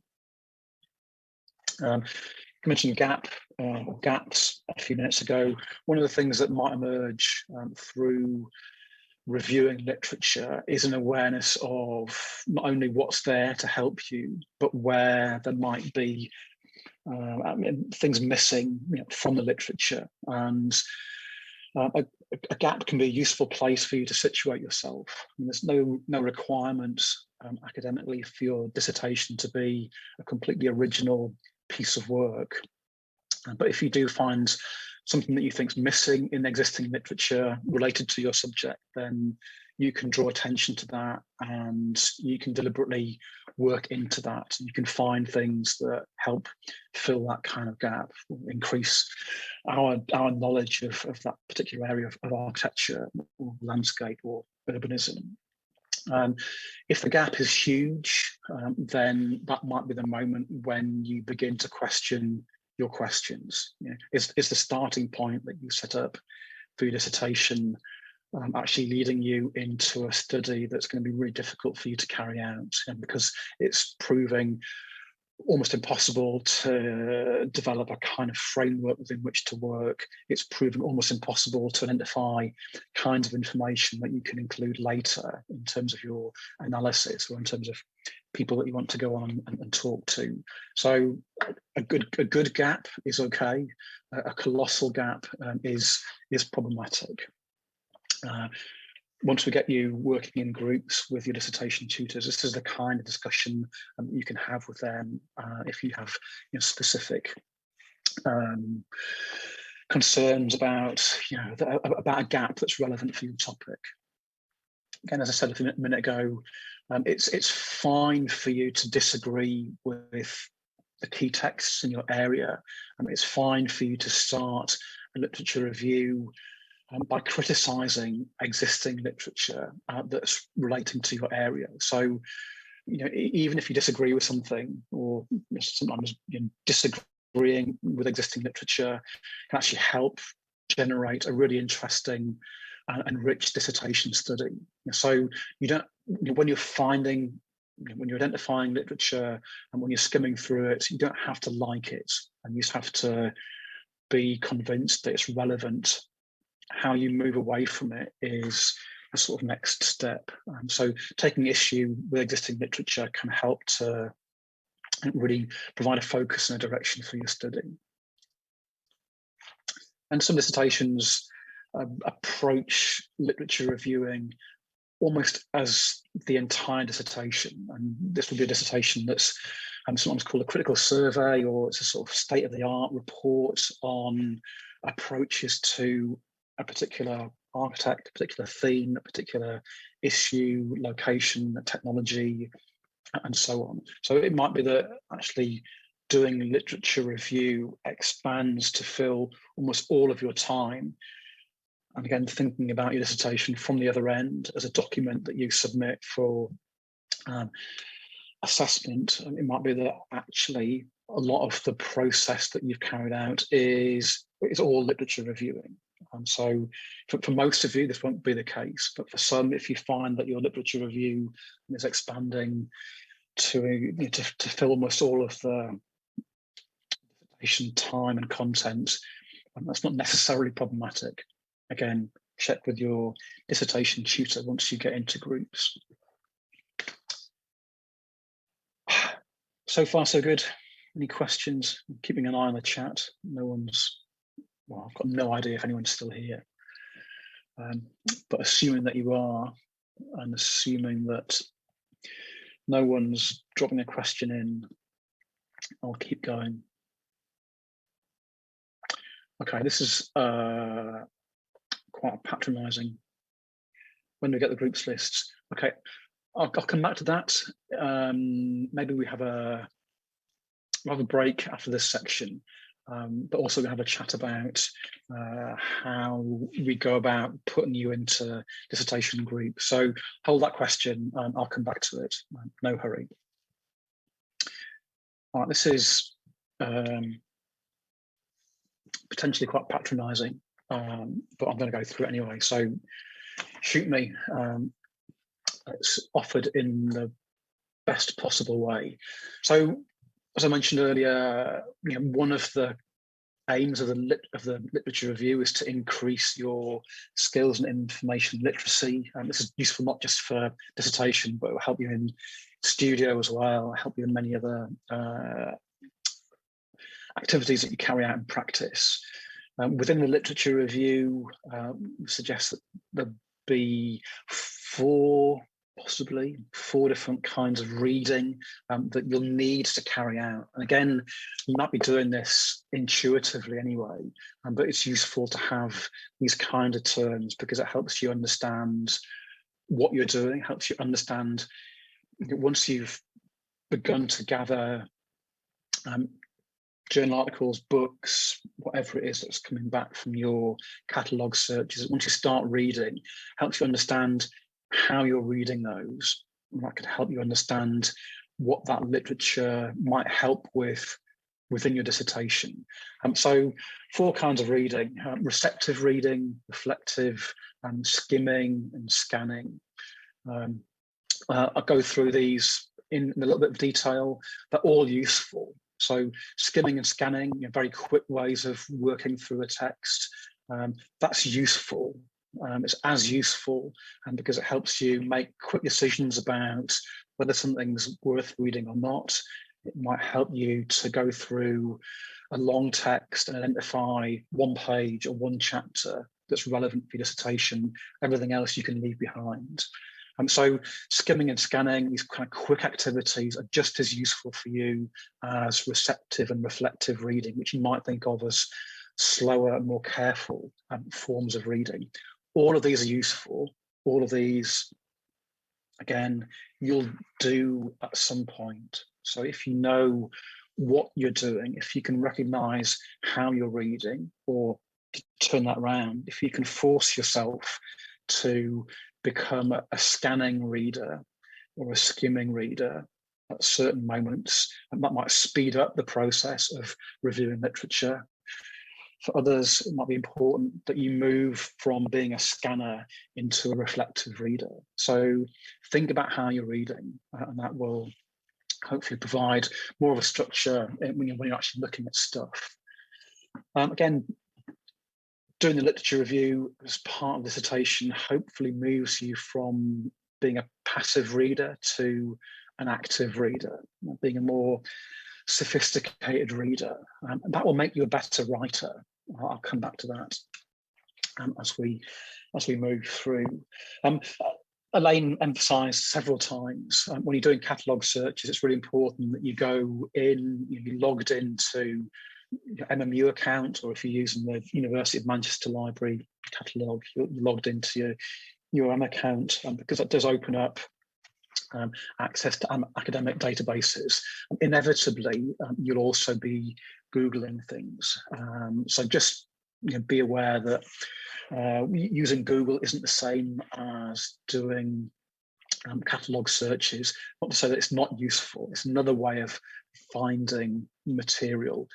In all these exercises, most important thing is that you are evaluating how something helps you, whether it's relevant, whether it's peripheral, whether it's central, whether you just need to bin it. So yeah, we'd expect you to be doing catalogue searches or database searches, because that gives you immediate access to what you might think of as better quality academic material But inevitably, you'll be doing a bit of cheeky Googling as well. I'd say be careful with anything that these kinds of researchers come back with, and not just from Google. So thinking about how you're reading stuff as you begin to gather it, the idea that texts are sort of neutral, transparent, and entirely truthful is something that we'd really discourage you from believing, if that's something that you do believe. Because, argument is that instead, every time you read a text, you're constructing meaning based on your own background, your education up to this point in time. Also, you're thinking about it in the context of your dissertation will put a certain filter on how you read that text. So every time you read something, you're constructing meaning. It's not simply that the meaning of a text is deposited in the article and it's your job to retrieve it. How you find material, how you interpret it, is based on this kind of more active reading, active rereading. So texts that you identify as being particularly important, we'd expect you to return to and begin to position and interrogate in much more detail. So 4 stages of reading, 4 stages of searching that you might go through. That's certainly in the early stages, as you're starting to put some of these unfiltered keywords into library catalogues and other databases. As Elaine was demonstrating, you can quite quickly do searches that come back with 1 million or 10,000 or 1,000 suggestions. That can feel quite overwhelming, even if you narrow it down to 10 returns and you begin to read through those 10 pieces of literature. You can quite quickly feel that either everything that you read is true in these 10 different sources. They might disagree with each other. So you might be faced with trying to make sense of a topic that seems to have a wide variety of different opinions attached to it. That can make you feel overwhelmed, and that's something that we all go through as researchers. I'm not saying it's comfortable or that it gets any more comfortable the longer that you do it, but just recognize early on in your dissertations, to some extent, you'd all feel like you're kind of drowning in the information that you're finding.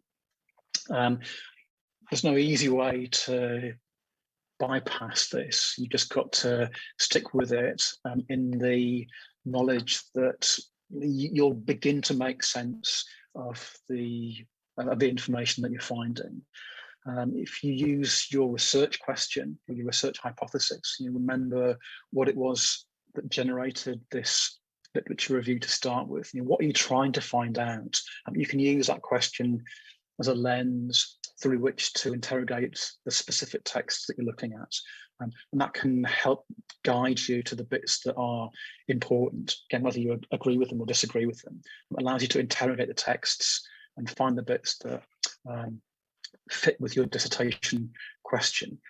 Coming back to the sort of skimming reader or the scanning reader, if you're trying to work your way through a large number of texts that you've just got back from a catalogue search, if you know what you're looking for, it allows you to go to the abstract of an article, where it could take you to the index of a book or the table of contents, and quite quickly identify which page, which section, which chapter is relevant for you. So you don't have to read the whole thing, but you can quite quickly search through that, identify passages or chapters that are relevant, and at those points slow down and begin to read them more critically. You don't have to read everything from cover to cover. Quickly interrogating a text can allow you to distinguish between something that maybe sounds good, sounds relevant because of the title, but when you begin to read it, you realise that it's not as good as you thought it would be, not as good as you hoped it would be. At that point, you just put it to one side and pick up the next one. Further you get through, you should be able to interpret the texts. So you should be able to perhaps take some notes or summarize the key points of that text. Maybe you imagine having or you really do have a conversation with some of your mates or some of the people that you're sitting next to in studio, or with your tutor, with your studio tutor, someone on the bus, someone in the library. If you can repeat back what you're taking from the text, then that's a good sign that you're moving into this sort of reflective, critical reading phase. You're able to make interpretations of a text.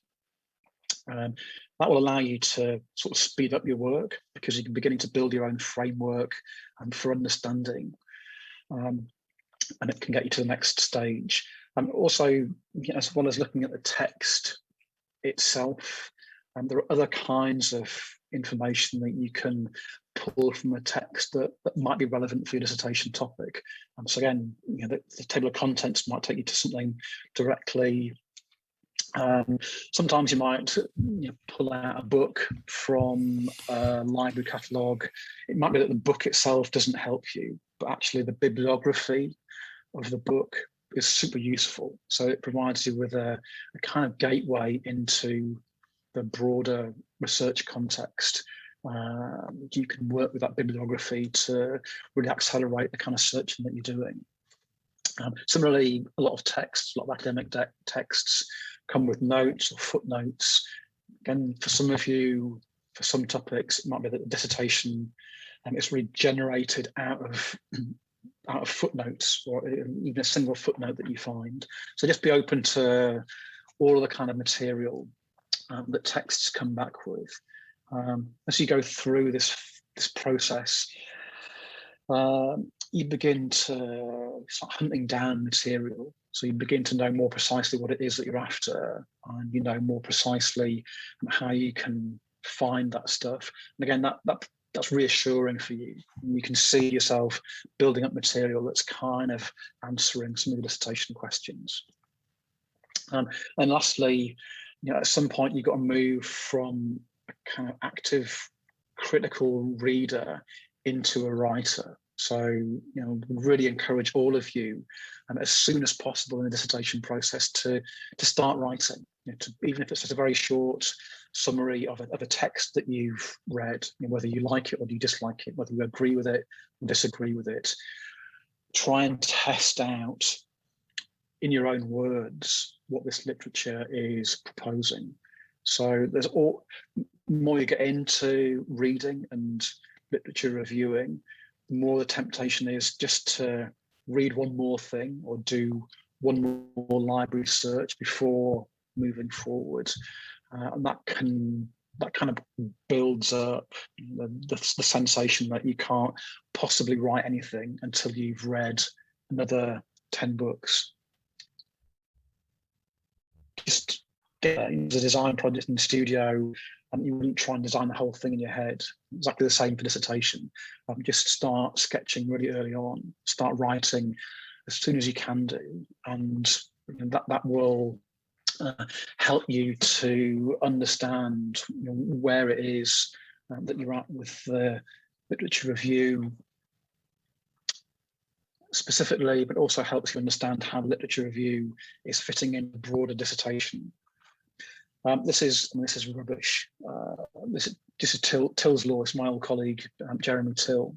So it's a sort of piss take slide, but with some truth in it. And it sort of shows the cycle of literature reviewing from these early floundering stages in one through the chase into the first proposition. So the more you understand, the more reading you do, the greater your understanding. As soon as you start trying to voice that in your own words, it kind of takes you back to another starting point. It's improved. So it's a kind of iterative improvement from your first literature review, but it might involve you going back to your research question and refining it, kind of starting again within a clearer framework. And so literature reviewing is full of joys and frustrations. and there's no easy way of bypassing that. Again, other things that you might be familiar with that help you when you're taking notes, and SQ3R is a well-known technique. If you can apply this to texts that you're looking at, can you survey it? Can you summarize it? Can you say what the question is for that text? Can you, read, record, and review? Helps you work out whether you're pulling the right kind of information from the literature that you're looking at. And then just closing out this section, I already mentioned, be systematic from the start. You've got no idea when you're going to come across things that are really crucial to your dissertation, whether you're just reading something that becomes background, whether you're reading something that you'll quite quickly reject. So assume that it's going to be useful and take good notes from the start. Again, different ways of taking notes for different purposes. You can take notes that sort of summarize the argument that you're looking at. You might take more careful notes that kind of interpret and must engage in a conversation or an imaginary conversation with the author or authors.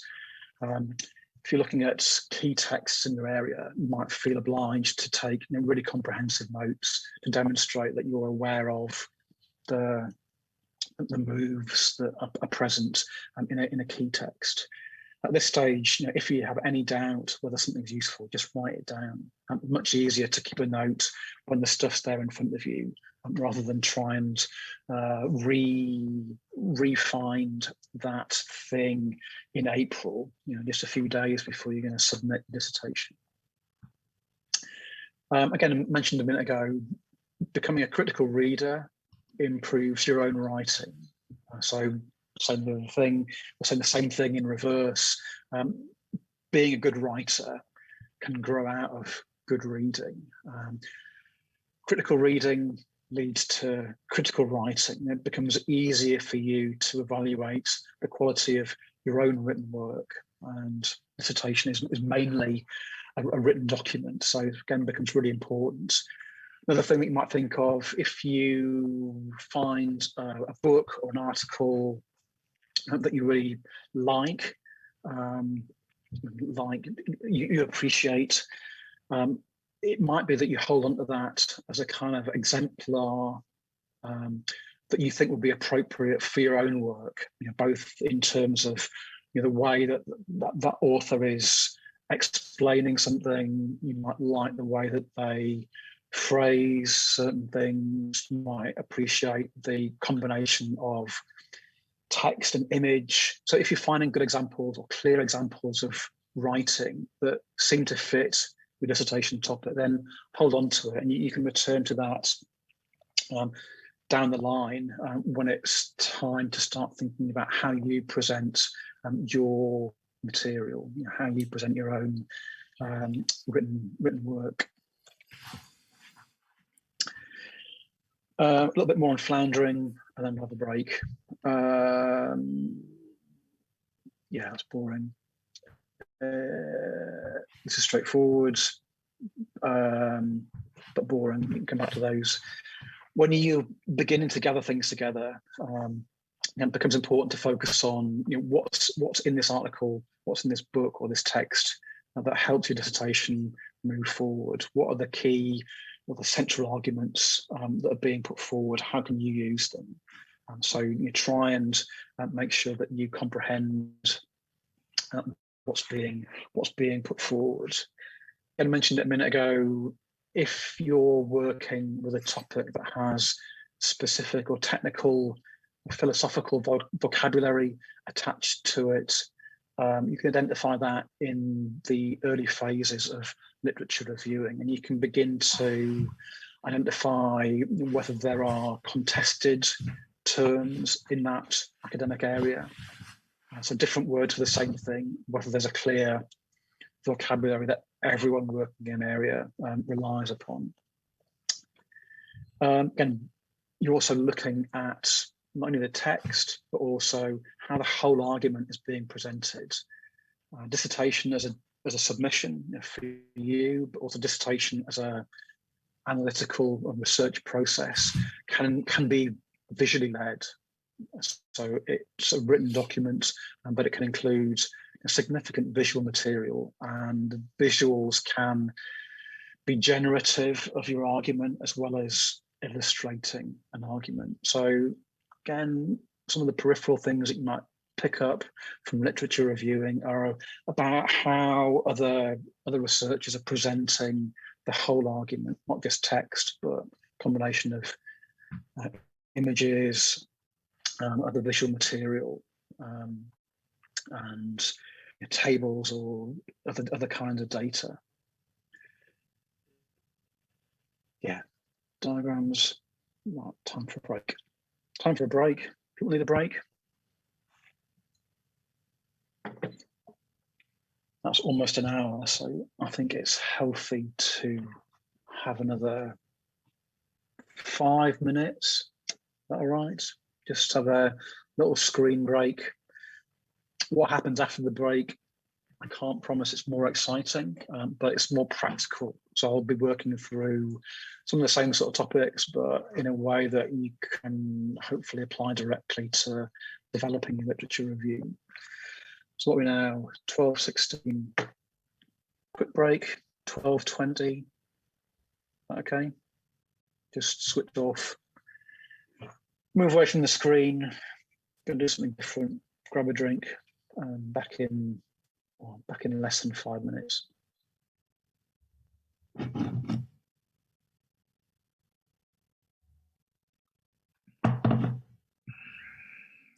Recording stopped.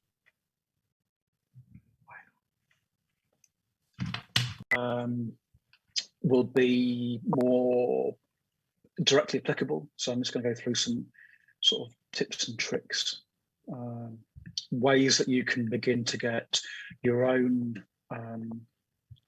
literature review started. Rewinding to some of the things that Elaine was talking about, out of a catalogue keyword search, you'll get a kind of avalanche of possible material thrown back at you. And your first job is to really make sense of what it's, how it's useful, and how it helps you, what kind of material it is. This was a mini interactive bit, but Elaine's already gone through it. So you need to be able to distinguish between the kind of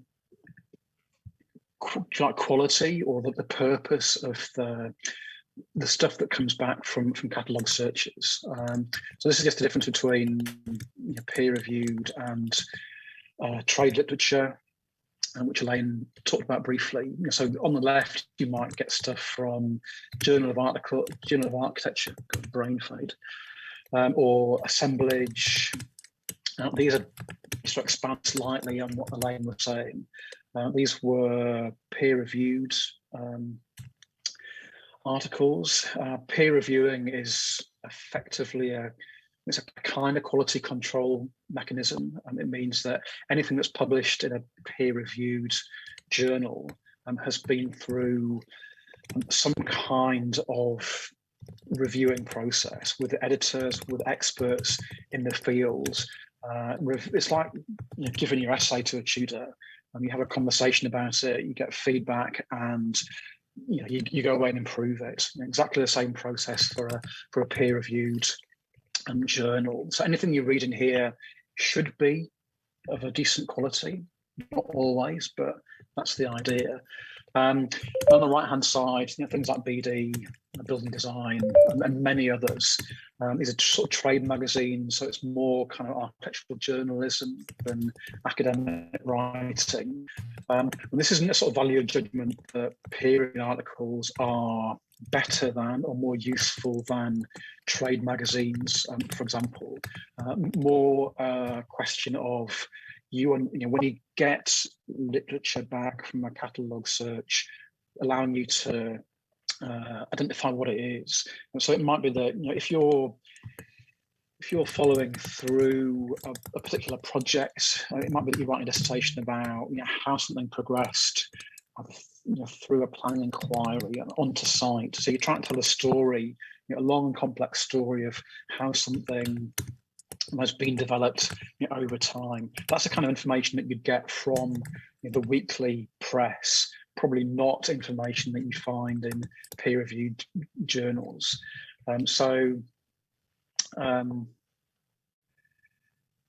Everything has a value. It's up to you to understand really how that fits into your dissertation.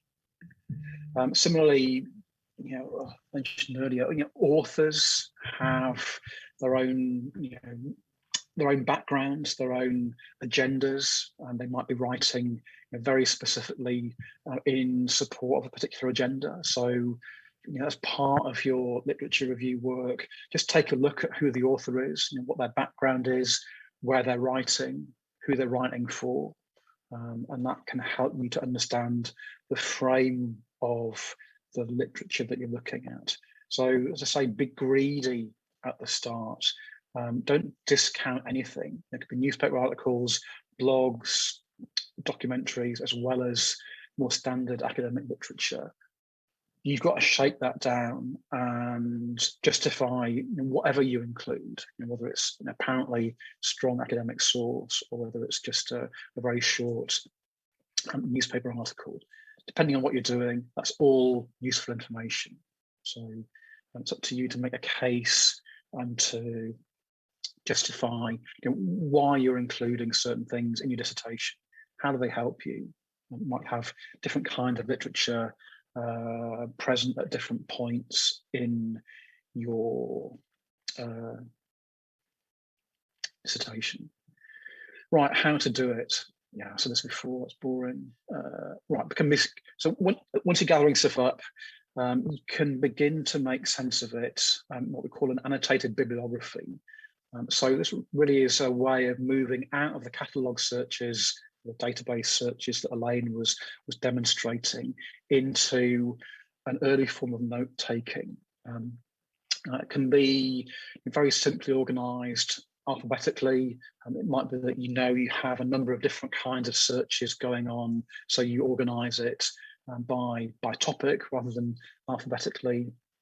And it might look like this. So this is a dissertation, annotated literature, annotated bibliography.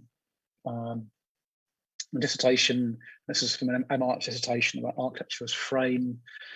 So the student's beginning to keep some notes about what frame might mean in architecture. So trying to understand the vocabulary, also listing a number of different books and journal articles and dictionary entries that are relevant to that topic. So you can see in bold, a list of authors that they're going to look at. They've identified them as potentially relevant, but in this case, they've only read a couple of them.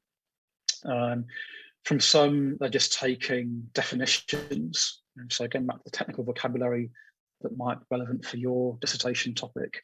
And for others, in this case, taking quite extensive notes from Unwin's Analysing Architecture, and just beginning to build up kind of specific notes on topics. You can understand how this process will work. Progressively they'll go through the other books that they found, and these notes will grow. And at a certain point, it becomes too unwieldy, too complex, too full as a document to be useful anymore. But in the early stages, it's a really quick way for all of you to get going. You just begin to take notes and see connections between different source material that you're finding. Another way of trying to get your literature together would be to draw diagrams of it. You can begin to visualize what you're finding and its interconnections. It helps you to understand, again, where you're finding larger clusters of material that help your topic, but also helps you identify where there are gaps that you need to be mindful of. So this obviously isn't an architectural obviously. This isn't necessarily an architectural dissertation, but at the top you can see the kind of search terms about procedural justice in organisation, and this student, or this diagrammatic literature review, is then subdividing that key search into 3 sub areas: so justice effects, justice in organisations, justice perceptions. And under those 3 headings, again, using key terms, beginning to identify and cluster different pieces of literature, and whether these are books or articles, clustering them together under different headings. And you can see the little headings that are beginning to build up with multiple sources.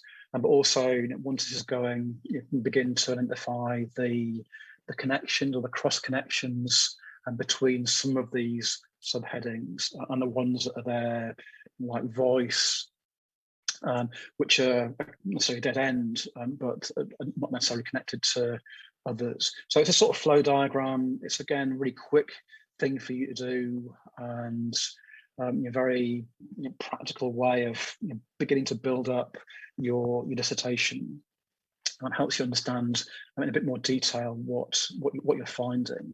And this is the same sort of thing in a more sophisticated version. This is one of my PhD students, Alexandra Arenas. So mapping out conceptually how her literature review is coming together. So again, like the last slide, it's starting with, in this case, her research topic right at the start, and then she's dividing that down into three kind of categories that she'd use to do literature searches and literature reviewing. And you can see I appreciate that maybe on the screen you can't read the detail of this, but when you see the slides from Moodle, you can go back to these and you can read some of the detail. And they set up a very simple set of arrows and a code that allows her to make sort of links forward through the process, but also identify some of the key trajectories of thinking that will take her from some of the background material that she's gathering early in the dissertation literature review, just to set the scene, how that background material is being developed more explicitly into an architectural situation, and how that's being pushed forward in ways that really support the fundamental analysis that she's doing later in the process. So again, you can understand how this kind of very simple diagram can help you sketch out the broad areas that you're searching, and then more importantly, to gather those together and to explain to yourself in the first instance, and also to your tutor later. It helps you to explain to your reader what the interconnections are between the main, in this case, the main bits of literature, but that can flip over into the main areas of analysis, something that we'll be talking about next week. Again, I'm conscious you might not be able to read this on the screen, but this is looking at a written literature review. And so I said it's a process that you go through, but also frequently it's a chapter in your dissertation. This is a PhD dissertation by Adam Park, who's one of my students at Sheffield. But again, it's something that you can begin to look back at in weeks or months to come, and think about how you pull together information from different sources. So again, probably doesn't make a great deal of sense to you now, but what we can see in this sample paragraph is how Adam Park is pulling together different bits of literature, books, journal articles in particular, and of course synthesizing the kinds of position or the kinds of argument that are being put forward in the research context where his PhD was situated. So it doesn't have to go through as a list explaining each contribution, much more fluid way of summarizing some of the key thoughts in this literature, but also projecting those forwards and explaining why it's relevant for him to look at this material and how it's helped him to situate his own research and how it's structured the research that follows. Again, other examples that students use to begin to organise literature reviewing. Again, this is from a PhD, so it's slightly more complex, but no reason why you couldn't develop something like this for your own dissertation. So this is sort of zooming out from literature review, which again, I'm mindful that you can't read it on the screen. But this is Kim Trogel, again, a PhD student of mine from Sheffield. So what she's trying to do is list a series of questions or core issues and examples or key references that relate to those core issues, and then projecting forwards into what we'll talk about next week, kind of methods and methodologies, running up lists of examples or case studies, things that she's finding by doing literature reviews, but it's material that she thinks will help her in the later stages, probably the more interesting stages of in this case, a PhD, for you, dissertation.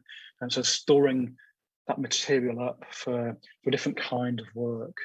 So again, just looking at that in a bit more detail, a different way of diagramming the literature review process, in this case, explicitly linking it back to research questions and then explicitly linking it forward to the kinds of methodologies that might be used to develop the questions or the key concepts from literature.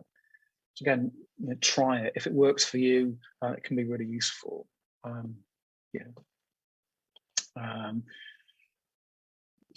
If you're particularly keen on planning, that kind of diagramming can help you to set out some kind of dissertation plan in terms of a research timetable, or a timetable of different kinds of activities. We'd imagine that literature review as a process is something that you go through in the first few weeks of really getting started with your dissertations. It's a sort of thing that doesn't suddenly stop, but it will reduce quite quickly after that initial burst. And you'll still be reviewing literature until the day you submit, but your main focus will shift onto something hopefully more interesting. Yeah, press on. Right, I mentioned this already. Usually you would write your literature review up as a chapter early on in your dissertation, where you can draw attention to the literature that we've reviewed that's been particularly relevant, establishing the kind of overall framework, your approach for the whole dissertation. So I mentioned early on this morning this distinction between you doing a literature review in ways that establishes this overview and this context, from other things that you'll find in literature review that you push forward into the next phases of work. So if you have a literature review chapter, that usually focuses on the framework, the context, the justification for your dissertation developing in a particular direction, demonstrating that you're familiar with the relevant work that's helped you to make those distinctions. Within the literature review chapter, you might decide to break that down into subsections so it can be organized chronologically. If it makes sense for you to review how a debate has changed over time, then you could set it out chronologically. It might be that for your topic, that makes no sense. Much better for you to organise your literature review chapter around themes. Again, your dissertation tutor will help you make these specific decisions. There's not one correct way of doing it. So think about what its role is in your own dissertation, and respond accordingly. Again, for some students, dissertations are a kind of cumulative literature review, in which case it makes no sense to have a single literature review chapter. Much more relevant for you to start each of the chapters in your dissertation with a kind of mini literature review that helps your reader understand the context of the meaning of this particular chapter. So you gather literature together, you kind of open it up, and you then develop it in a chapter, you draw it to a conclusion, and you're on to the next one. So literature reviewing spread fairly evenly through the whole dissertation. Okay, lastly, and very quickly, some tips and tricks. Elaine mentioned reference management software, and I'm going to mention it again. It's entirely optional whether you use this or not. I mean, for some of you, you might have encountered this. For a lot of you, this might be very new. Reference management software is a way of keeping track of stuff that you look at. So it's sort of software that really helps you build up a library of reference material that you can then organise in a whole variety of different ways. What I would say is that if you think your dissertation is going to include a large amount of material, a large amount of literature reviewing, then it's certainly worth your while to look at reference management software. It's a sort of thing that is useful to do early in the dissertation, because it kind of grows with your catalogue searching. There's no point in you deciding in April, I'm really going to benefit from having a reference management library. You can probably survive dissertation perfectly well, just keeping good records, whether that's in a spreadsheet or in a notebook or in a word processing package. But these management systems are designed to do exactly what literature reviews are built for. Elaine mentioned EndNote as one commonly used program. It's supported by both universities. Other reference management software is available. I use a program called Zotero. I know a lot of PhD students use a program called Mendeley. They're kind of the same, so I wouldn't agonize over choosing one. They speak to each other. So I used to use EndNote. We fell out of love. I could just export my EndNote library into Zotero. So you don't panic. It's not a lifelong commitment, but it is something that's worth starting now. You gradually build up entries in your reference management library. It's all to catalogues. So if you were doing a search from the MMU catalogue, you can, with a plugin, you can export full bibliographic information from a library catalogue or from a database search into your own EndNote or Zotero or Mendeley library, and it's there for you to use. And it's also, this is a Zotero interface, but they all look very similar. And so what you're seeing in the middle is a long list of references. And these can be books, journals, articles, they can be films, they can be websites, they can be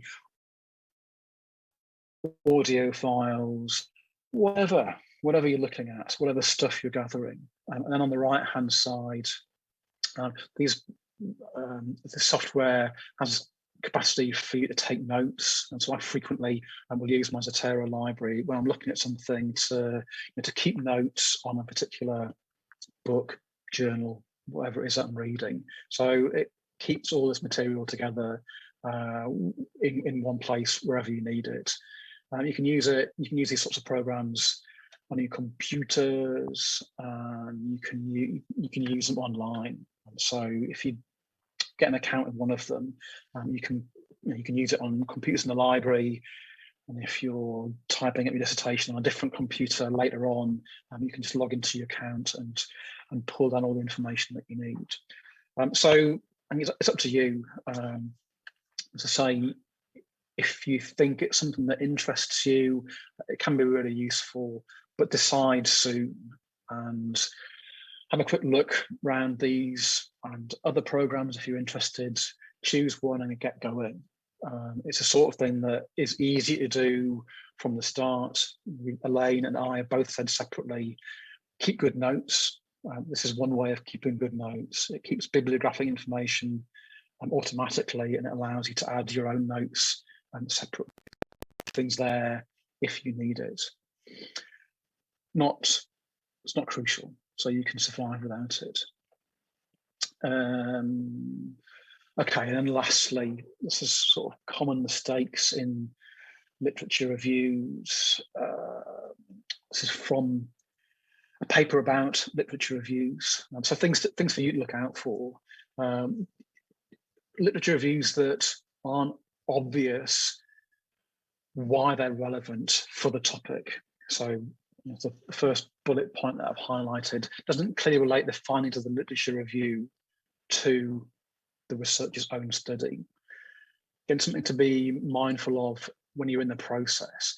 You should be asking yourself all the time, is this book, journal, website, documentary, is that relevant for my dissertation? And if it is, then include it and synthesize it. If it's not, then just push it to one side, and otherwise it'll become a distraction. So everything that you do choose to include, you should know why it's there and what its job is. Again, you don't have to agree with it. It might be that a lot of literature review that you develop is critical of existing work in the area, and that again can lead to really good dissertations. If you're taking issue or you're arguing against existing schools of thought, that helps you to develop your own work in a particular direction. And two other bullet points that I've highlighted on here that I think are worth holding on to. A literature review needs to be critical. You need to be thinking about why you've chosen to include this stuff and not other stuff. To say again in different terms, why does this help you contextualize your dissertation as a study? And a whole variety of reasons why you choose to include this material, but you need to explain to yourself why it's useful, and then as you work through the process towards a document for submission, you need to tell your reader why you've chosen to include some things in your literature review. How does this help? How does this literature review help them, the reader, understand what your study was about? And then last bullet point that I've highlighted, criticising literature reviews that don't consider contrary findings or alternative interpretations. Inevitably, the dissertation topics will involve complicated discussions, and we're living in a complicated world. You're studying very complicated topics and programs. So this isn't straightforward. Very rare to find any kind of consensus between landscape architects or urban designers or architects. And it's fine for you to draw attention to those different kinds of opinions. And the literature review is one place where you can rehearse those differences and to say, actually, there is no consensus about my topic. Broadly, current views are, or historical views are, like this, or this. So it's fine for you to draw attention to where other people have disagreed with each other.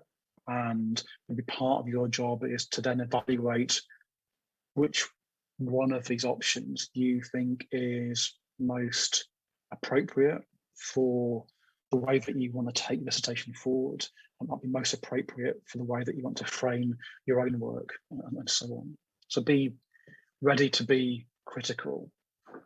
A couple of years ago, Badi Shaya, who was just finished his PhD at University of Manchester, they have a really good summary of literature reviewing to some of my students. So these are some of Fadi's top tips. Saying, actually, don't overdo it. I think this is particularly relevant given the sheer quantity of information that you can find by doing library searches and database searches, overwhelmed with material. So one of your key jobs is to try and identify things that really do help you to contextualize the dissertation. choose the main books and really work with them to help you understand and develop your own framework. And then you can supplement that with other material, but try and be focused rather than be completely overwhelmed. Again, one of the tips from Friday, use diagrams to clarify the main topics and the main interconnections. So I've tried to show you a number of different ways that you might begin to develop diagrams that help you approach your own dissertation and your own literature review. There's no guarantee that they'll work, but they're just some starting points. So try them out. If they do work, great. If they don't, then try and invent your own way of visualizing your literature review.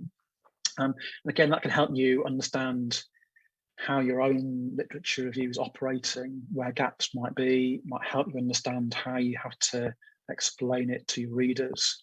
But also some of that diagramming can help you understand how your own analysis will develop in the subsequent phases. I keep saying, the more interesting phases of your dissertation. So the kind of diagrams that you can generate, understanding your literature review, can be moved with a bit of care into the analytical section of the dissertation. I've just included these. I wasn't sure if Elaine would do, but I'll leave them in the slides as they go onto Moodle. And there's some fantastic online resources, either online study skills and workshops at both universities. So do take some time to look at the library web pages, not simply for the catalogue, but also for these kinds of study skills support. So lots of stuff on finding literature, resources from the University of Manchester. This is called the Academic Phrase Bank. Again, really built for people going through dissertations, helping to undertake a literature review and develop that into later phases of the work. Methods at Manchester, we'll talk about this a bit more next week, but it's there as a really useful resource. Again, a kind of question came up at the end of Elaine's session.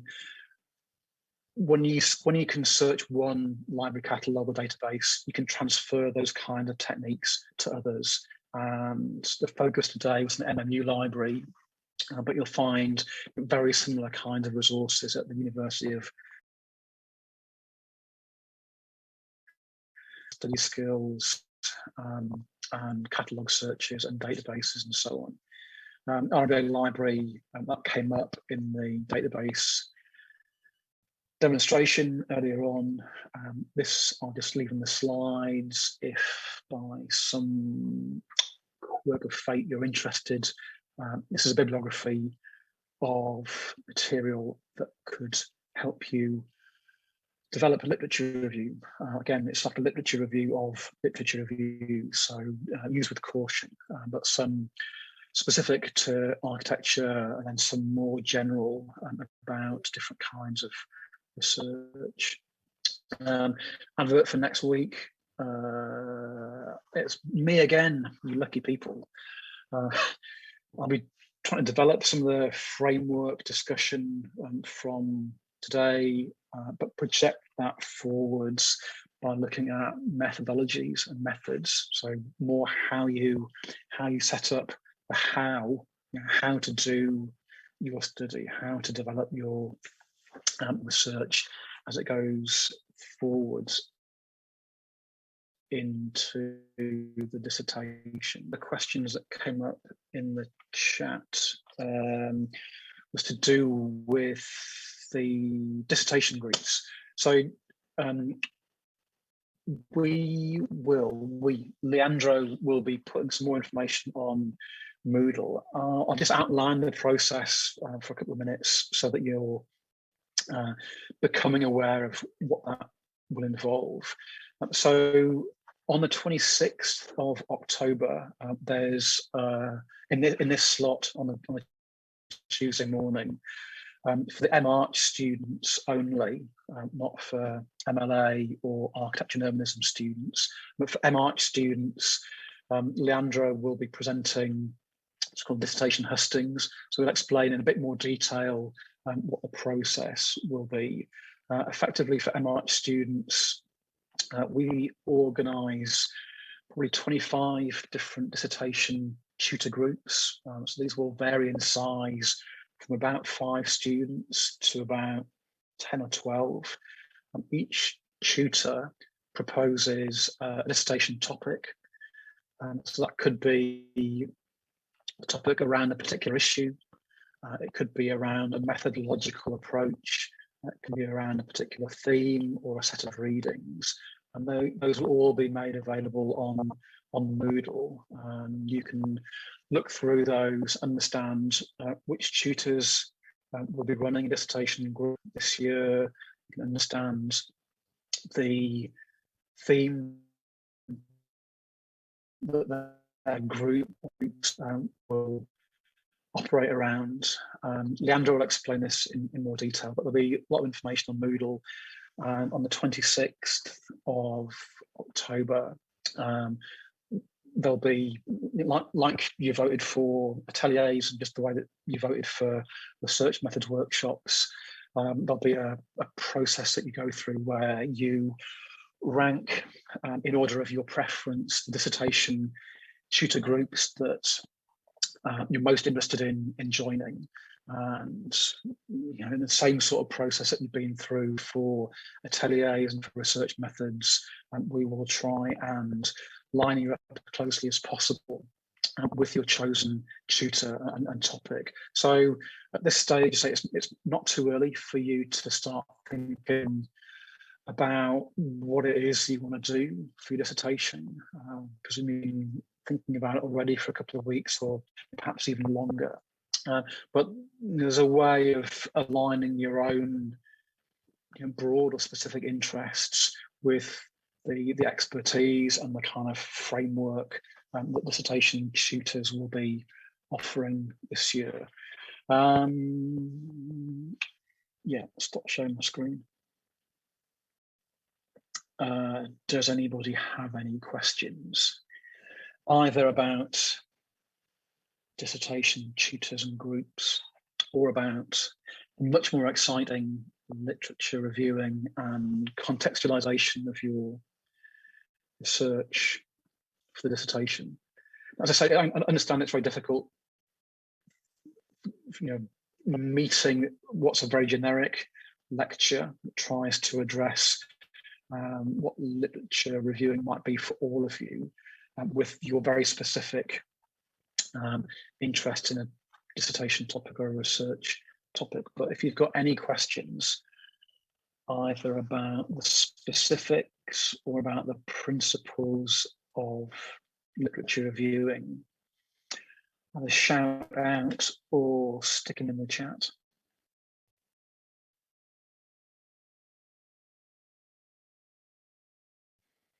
Maybe if you're feeling sociable, you could stick your cameras on as well, just in these last few minutes. I've been looking at a blank screen for 3 hours. I have no idea who you are or where you are. When can you see this on Moodle? I've been recording it all the way through with captions, so sometimes it takes Zoom a couple of hours usually to process that, but as soon as it's ready, I'll post it on Moodle. I can post the slides as soon as we've finished. As I said, the slides deliberately contain too much information, and some of the slides are probably too detailed for you to see on screen, but they will be a useful resource once you get going with your own dissertation. So revisit them, and they'll be there in the next few minutes. Or I'm going to have some lunch in a minute, so they'll be there by the end of the day for sure. Slides, yes, I'll put the slides on as well as the Zoom recording, and usually Elaine and I both add in a few links to some of the resources that we didn't get time to demonstrate. 25 groups will have different topics, yes. The way it works is, you're asked to join a group, or you vote for groups, and we never make a promise that we'll get you into your first choice. We'll try and get you as close as possible. And then the idea is that each group starts with an issue. It will start with a set of readings, like an umbrella. So, in a similar way to the way that your atelier will be organised, or your research methods group will be organised around a kind of theme. The idea is that similarly for dissertations, in a relatively small group, you'll start with some fairly focused discussion, and then out of that, your dissertation will be situated. So the theme, the intention is that in these relatively small groups, people are working, groups of students are working on similar kinds of topics, so they can share information. So as a small group, you can have a meaningful conversation about, okay, what are you doing for your dissertation? I found this thing, it's not that useful for me, but I think you'll find it really important. Or you can share methodologies and methods. So there is some sort of exchange between you, but we recognise that dissertations they're an individual piece of work, but that's why we're putting you in these small groups. They're so individual, and it can become quite a lonely piece of work. So we're just trying to get you together in a group that gives you a bit of mutual support and exchange.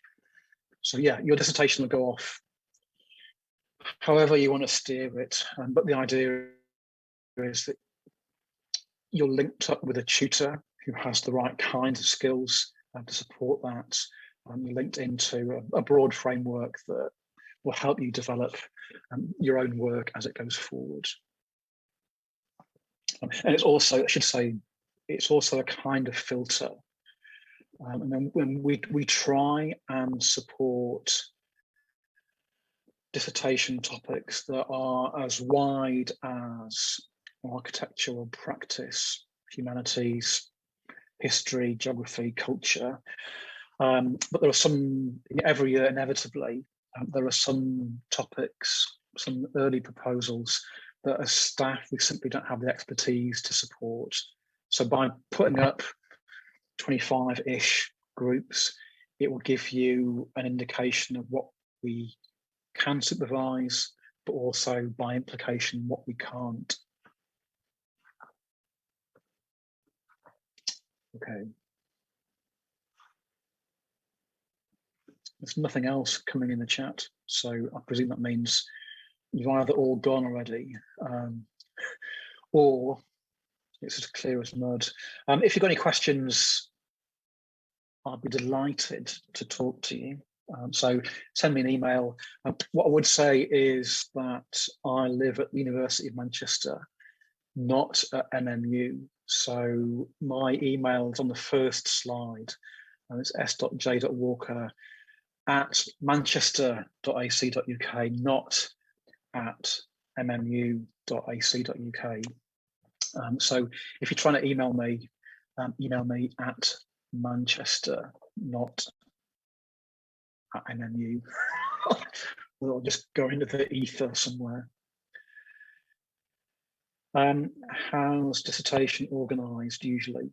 The first phase for you will be to go through the dissertation hustings, the election for your dissertation group. That will be on the 26th of October. We'll get you some preliminary information. Leah will talk through the process in more detail. As soon as you've voted, Leah and I will sit down in a dark room with some strong coffee and put everyone into groups. And then the first time you meet with your dissertation tutor will be mid-November, 17th of November. So this is just for MArch students. I think it's the 16th of November, beg your pardon. So it'll be the middle Tuesday in November. It's on your timetable already. So by mid-November, you'll be in a group, you'll know what your kind of umbrella topic is, you'll know who your tutor is, and from that point, there'll still be a couple of these exciting lectures for you to attend, but your main focus will be on your own work in the context of the framework for your tutor group. And from that point, really, you're working much more closely with the citation tutor, right through till submission early in May. That, in a nutshell, is the organisation of it.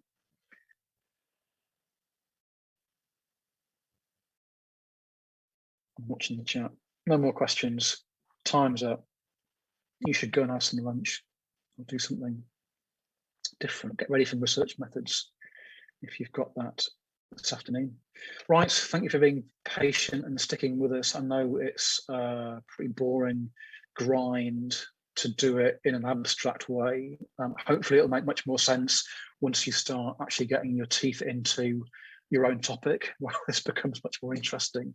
But for all of you, in some ways, you will have to do literature reviews. So hopefully some of this will kind of stay with you. Right, I'll see you next week. Any questions, just give me a shout. Recording stopped. Cheerio, nice to see you.